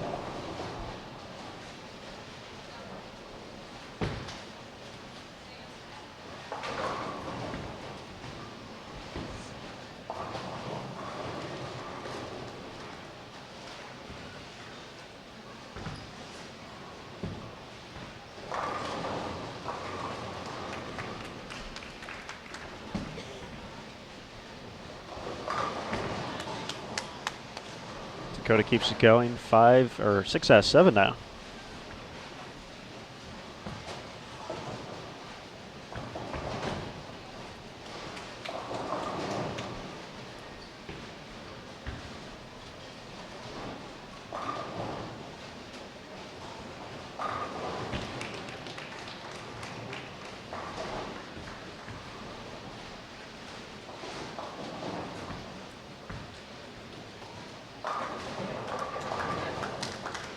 Three in a row for Haley Richard. As a member of Junior Team USA this past year, she did compete at the Tournament of the Americas, took home 3 gold medals, 2 silvers and a bronze. It was interesting timing for the Richard family. As we mentioned, Jordan also on the team while Haley was competing at the Tournament of the Americas in Florida. Jordan was at the World Bowling Youth Championships in Lincoln, Nebraska, also competing at the same time. So a lot of airline miles logged that week for the Richard family, watching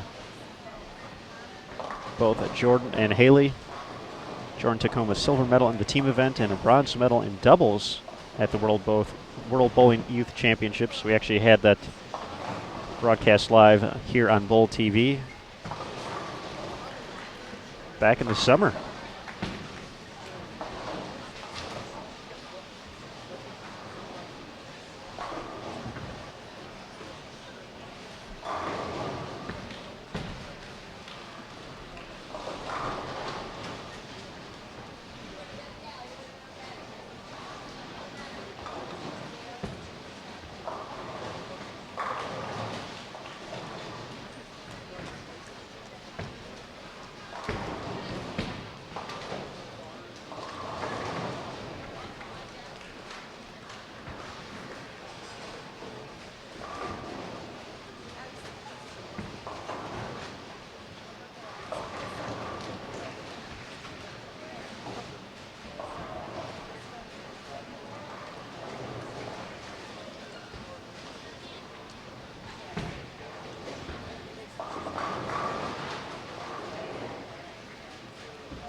Dakota Hazelwood continues to roll here.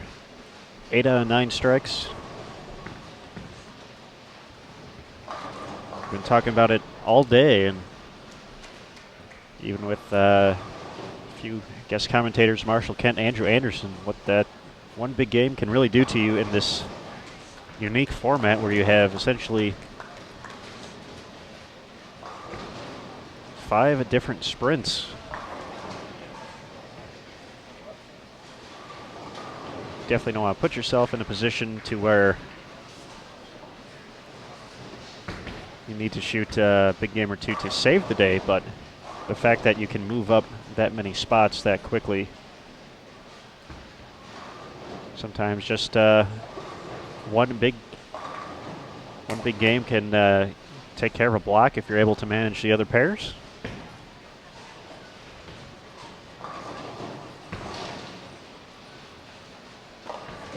For Marshall, it was going 260, 260 his final 2 games.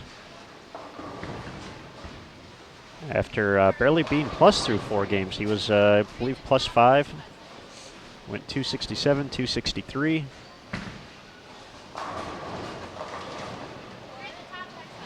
All of a sudden, he went from down a ways in the field all the way to a top 10 finish for the day, sitting pretty good overall as well.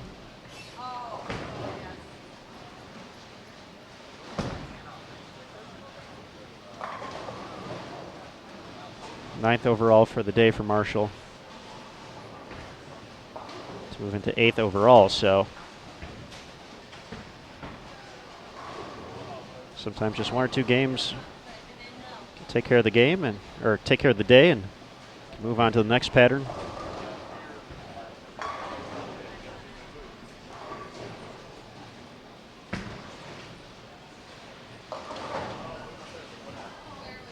And take that momentum. Waiting for game 6 on 55 and 56. 10th frame underway here on 53 and 54.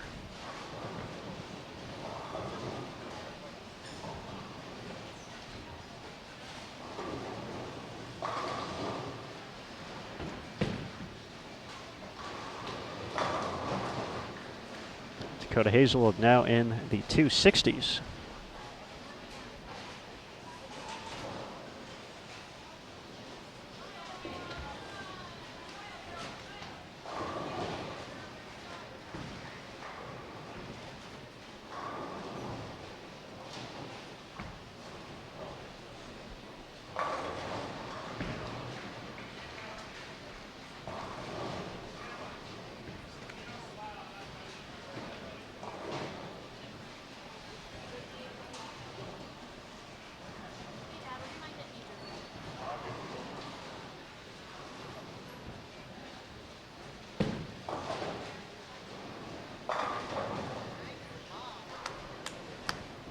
Now make it 270s.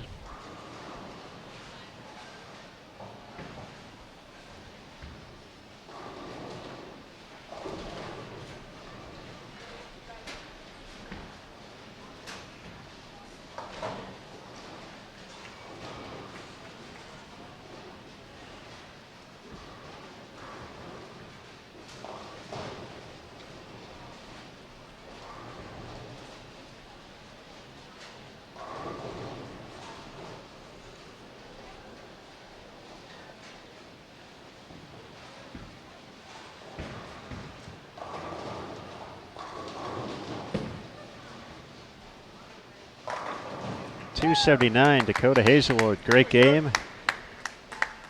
Just like that, minus 117 erased. It was all the way up to minus 38. Fantastic performance here on Bowl TV. Haley Richard finishes things up, plus 17 to get to plus 72. And game 5 now in the books. 6th and final game of the round 2 of women's qualifying coming up next. At the conclusion, we'll turn the cameras off, let them get some rest. And from there, be sure to check out bowl.com for the recap But we'll wait to do that. We'll have to talk to our leader after 2 rounds. Once again, on the men's side, we have a tie between Matt Russo and Jacob Buttriff, both with 12 ranking points through 2 squads. We'll see what's looking like for the ladies as we get through one more game here at Sunset Station. So sit tight. Game 6 coming up next.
Okay, game 6 is underway, and we have scores updated through 4, so we'll get to the standings first. Missy Parkin continues to keep things on cruise control here.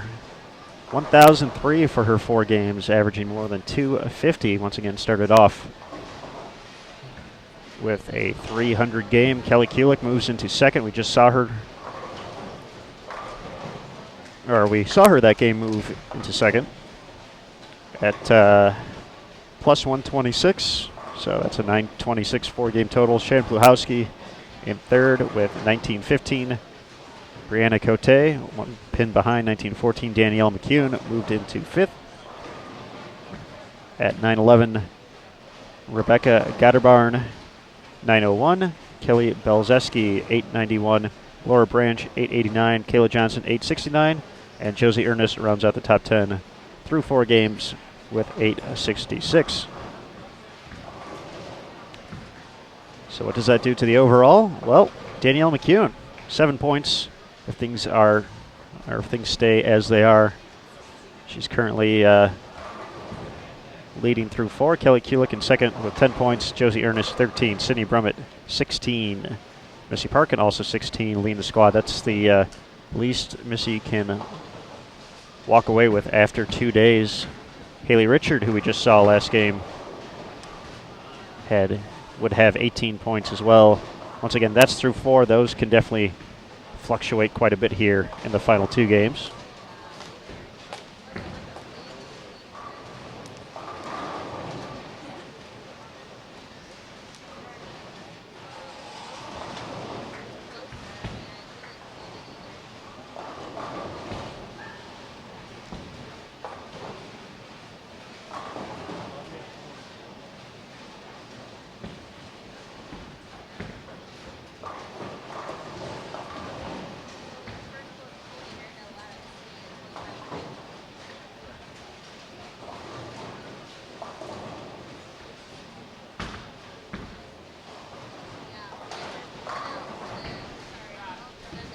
Now joining us in game number 6, we mentioned Brianna having a good day. Looks like she put together a big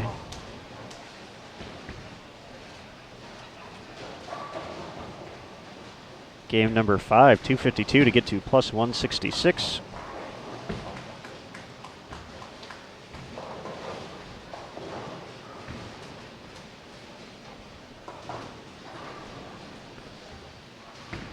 Joining her on 53 and 54, Erica Schneider getting ready to bowl in the left lane. Hannah Fortin ready to roll on the right. Janet Hill there fourth. Over on 55 and 56 to the right, we have Ashley Dunn and Julia Bond, both up at the moment. Both members of Junior Team USA in 2016.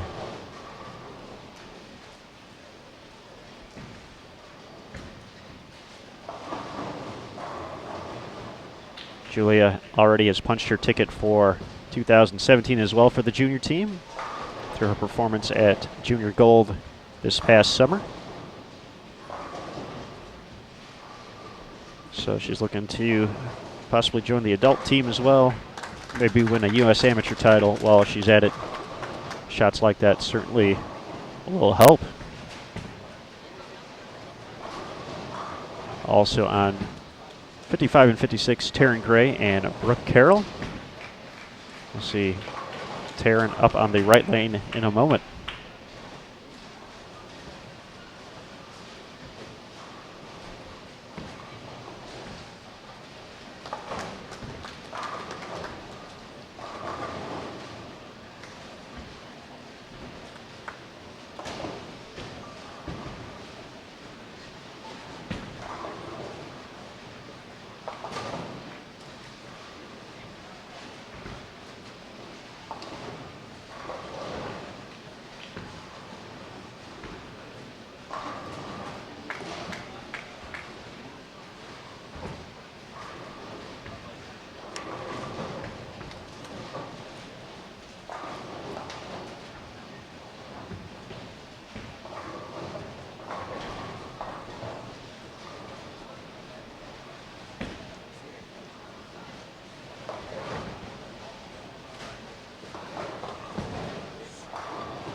For Brianna, she's been on Team USA for 3 years, including the past 2.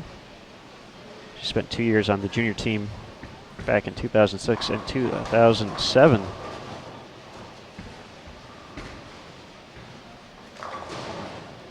Had her on one of the feature pairs yesterday. Talked a little bit about big 2016 for her. Capturing her first PWBA title, the Lexington Open. Also a nice performance at the PABCON Women's Championships, which took place in Cali, Colombia. Helping Team USA to the silver medal in the team event. She also captured a pair of bronze medals in singles and trios.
Second round of qualifying here at Team USA Trials was contested, technically still is being contested, on the 40-foot Athens oil pattern.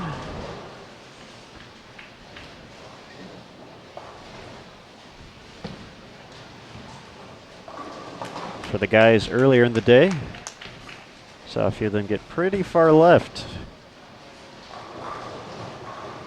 Which included a little bit of extra air time clearing the heads. The ladies have migrated a little bit further to the left throughout the course of the day, which is pretty natural for the right-handers.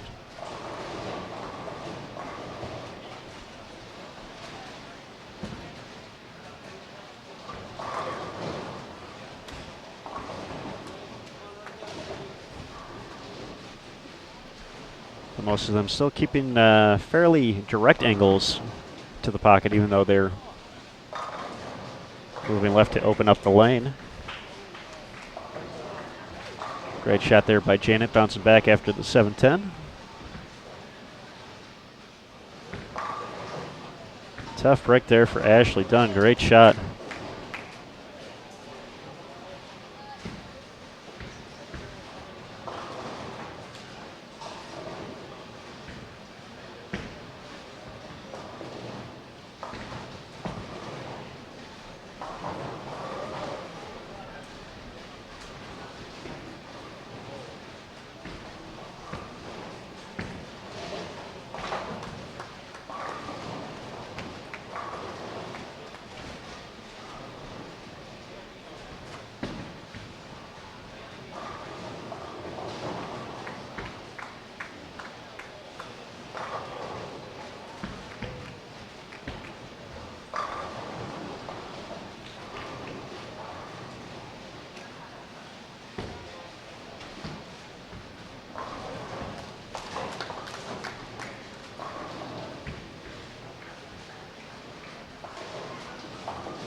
Take of the 10 there for Erica Schneider. Turns it into a double.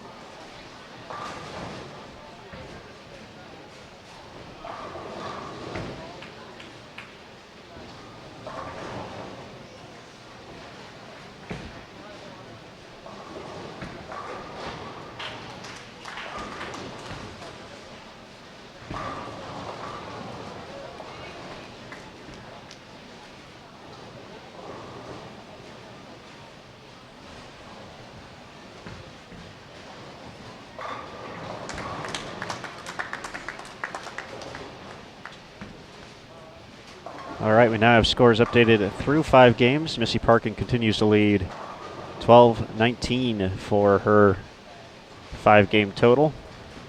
So plus 219. Kelly Kulik at plus 185.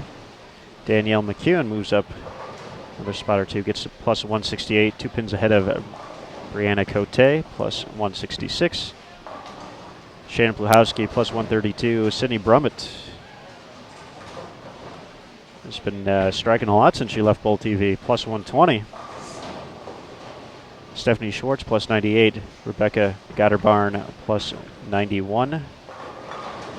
Kayla Johnson, plus 83. And Giselle Pass, plus 81, rounding out the top 10.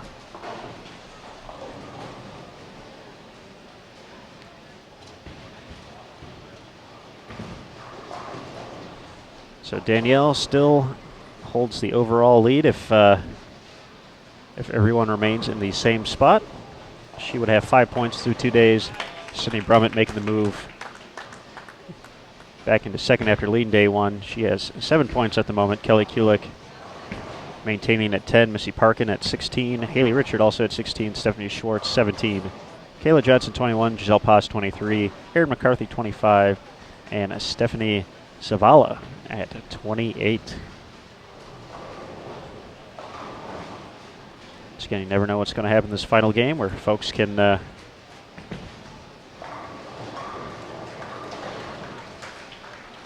they can jump to. A big game or a rough game, perhaps.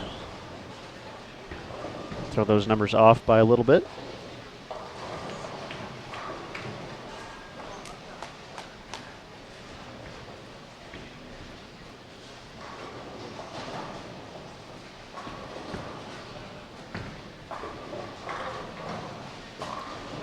Nice shot there by Brooke.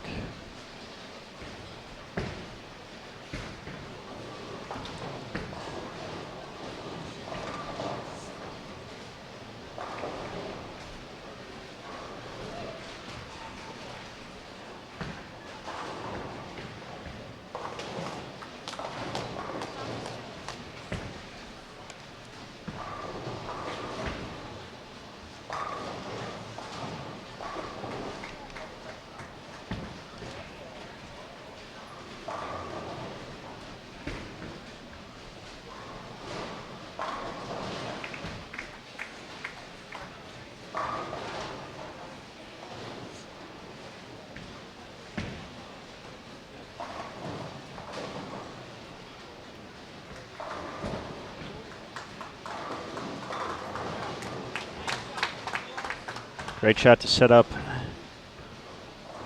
the 10th frame for Julia Bond.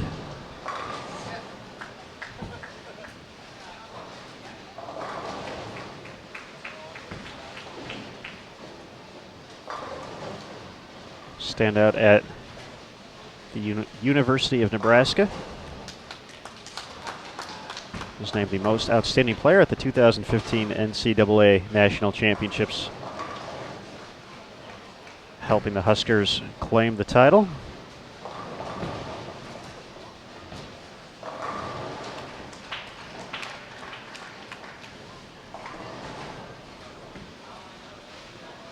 Julia 247 still out there.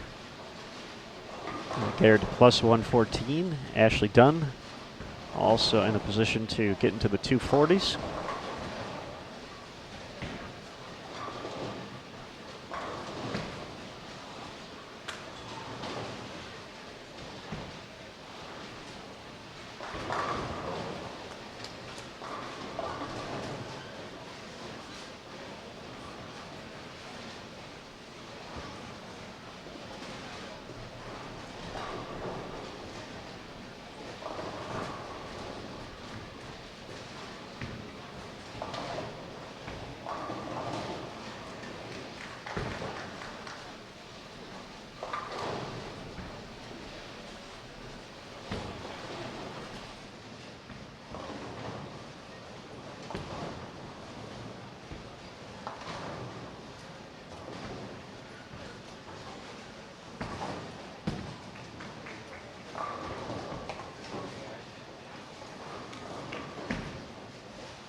First strike in the 10th for Julia Bond. We'll see if Ashley Dunn can match to the far right of your screen. Delivers.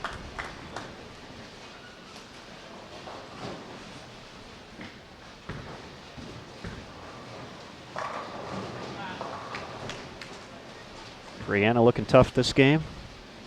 4 in a row.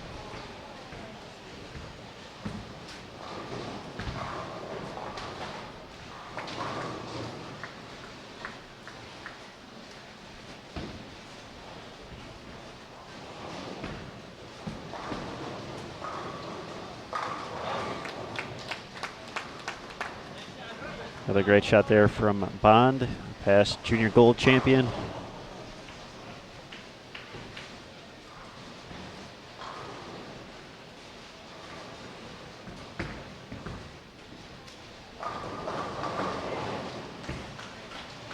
Looking to earn her spot on the adult team.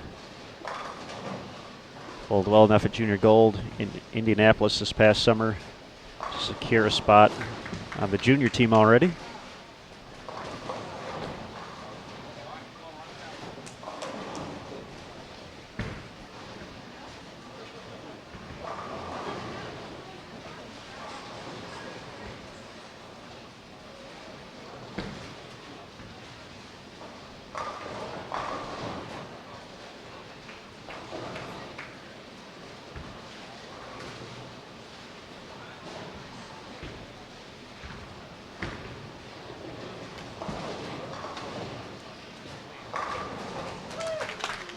Great finish, Julia Bond. Great game, 247.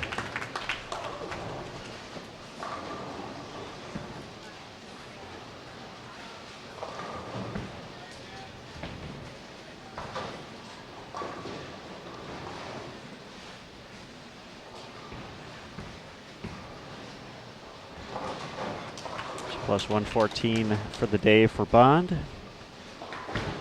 Ashley Dunn, nice 231. She'll get to plus 40 for the day.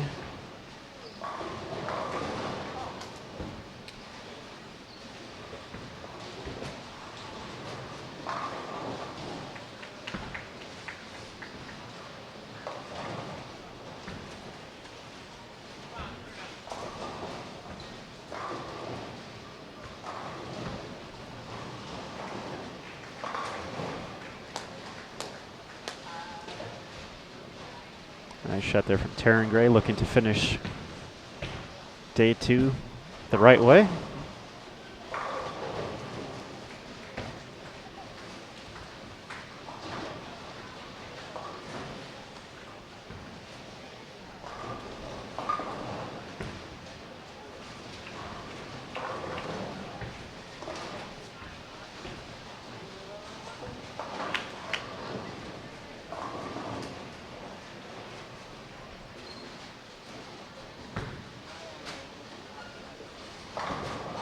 There's a great shot from Hannah Fortin, making it a double.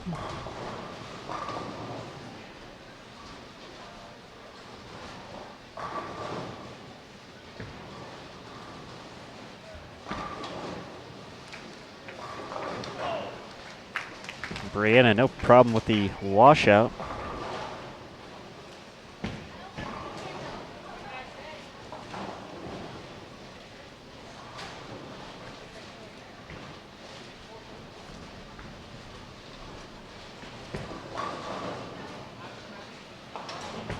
Missy Parkin's a few pairs to our right, leading through 5, and got to put together another nice game here. Can throw 2 more in the 10th to get to 229. I would put her at plus 248 for the day.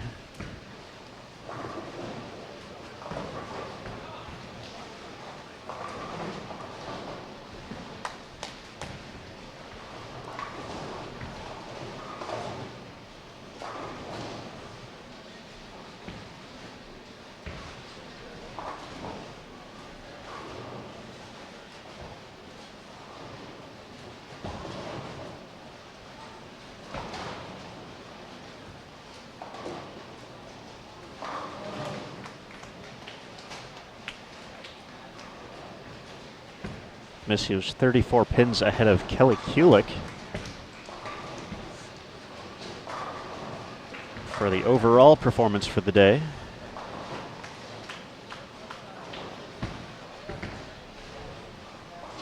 So we'll have to do a little run-in after we're all said and done here, figure out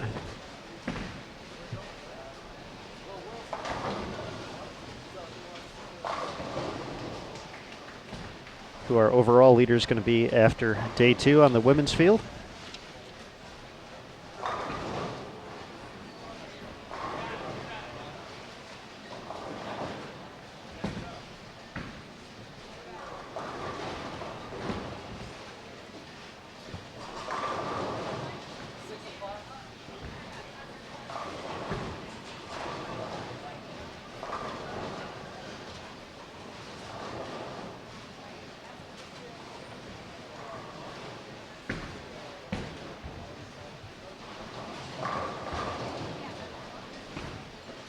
Another nice shot there from Hannah Fortin.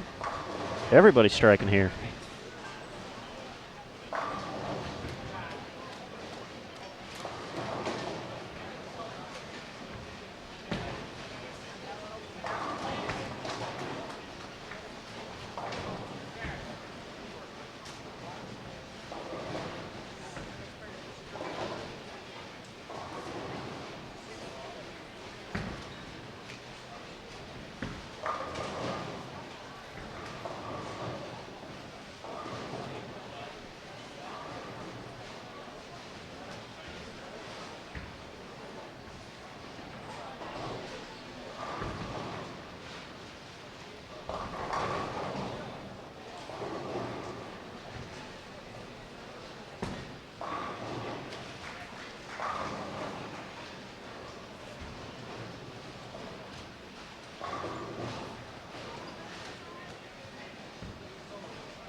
All right, folks, wrapping up our final frame here in round 2 at the 2017 Team USA Trials and US Amateur. A big thanks to everyone for joining us over the course of the day. We certainly hope to see you throughout the rest of the week, heading into the weekend, Saturday and Sunday too, till we crown a US Amateur champion, know who's representing Team USA at the World Cup in 2017. And of course, the big announcement at the end of Team USA and Junior Team USA in 2017. Nice shot there from Erica Schneider, 4 in a row. Can get to 225 still.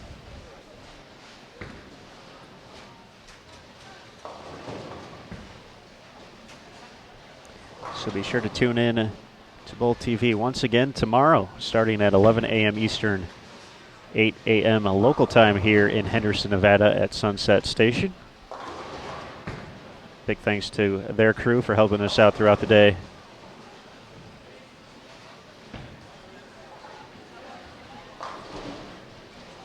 And of course, also big thanks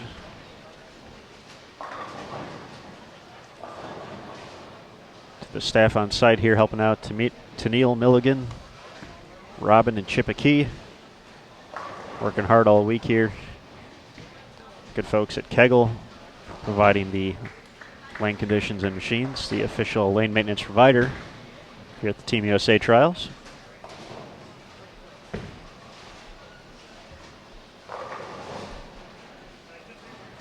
And finally, Logo Infusion and Hager Clothing for their continued support of the Team USA programs.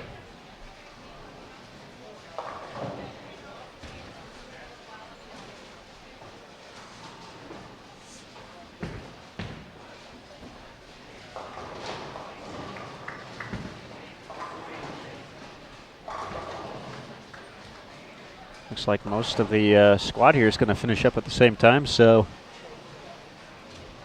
don't know if we'll get the opportunity to run around, check some scores, but be sure to check bowl.com later tonight, as well as social media, the Sport of Bowling USBC on Facebook, at USBC on Twitter, to find out officially who's leading on the women's side as well. We got the men's stuff official for day 2 and through day 2.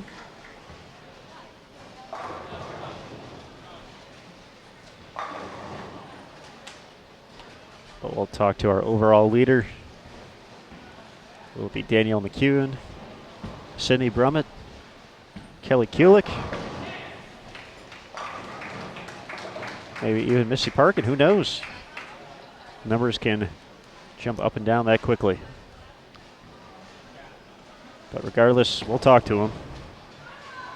That'll be available later today. Janet and Brianna will help us wrap things up here. Stubborn 10 does not want to fall on 54. Jana Hill already delivered the first strike in the 10th. He gets to 225.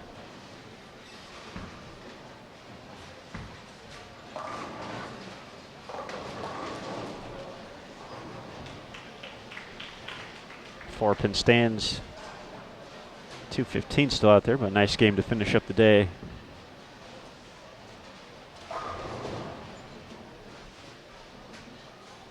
Always a good thing. Finish the day with a good game. Get some positive vibes going.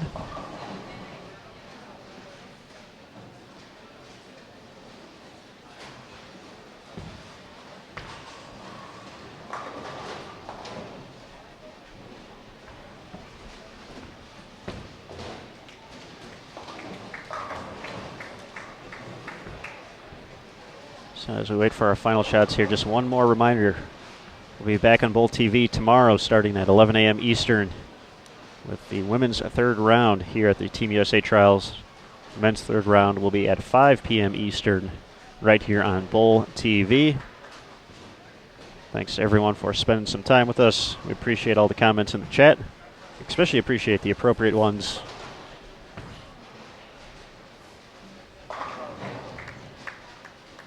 All the good constructive chat today. 225 for Brianna gets her to plus 191.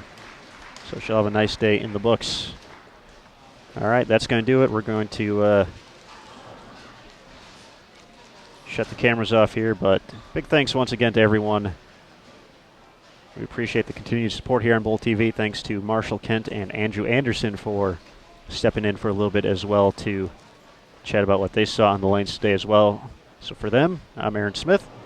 We'll see you tomorrow, bright and early, Vegas time at least, here on Bowl TV. Have a great evening. We'll see you soon.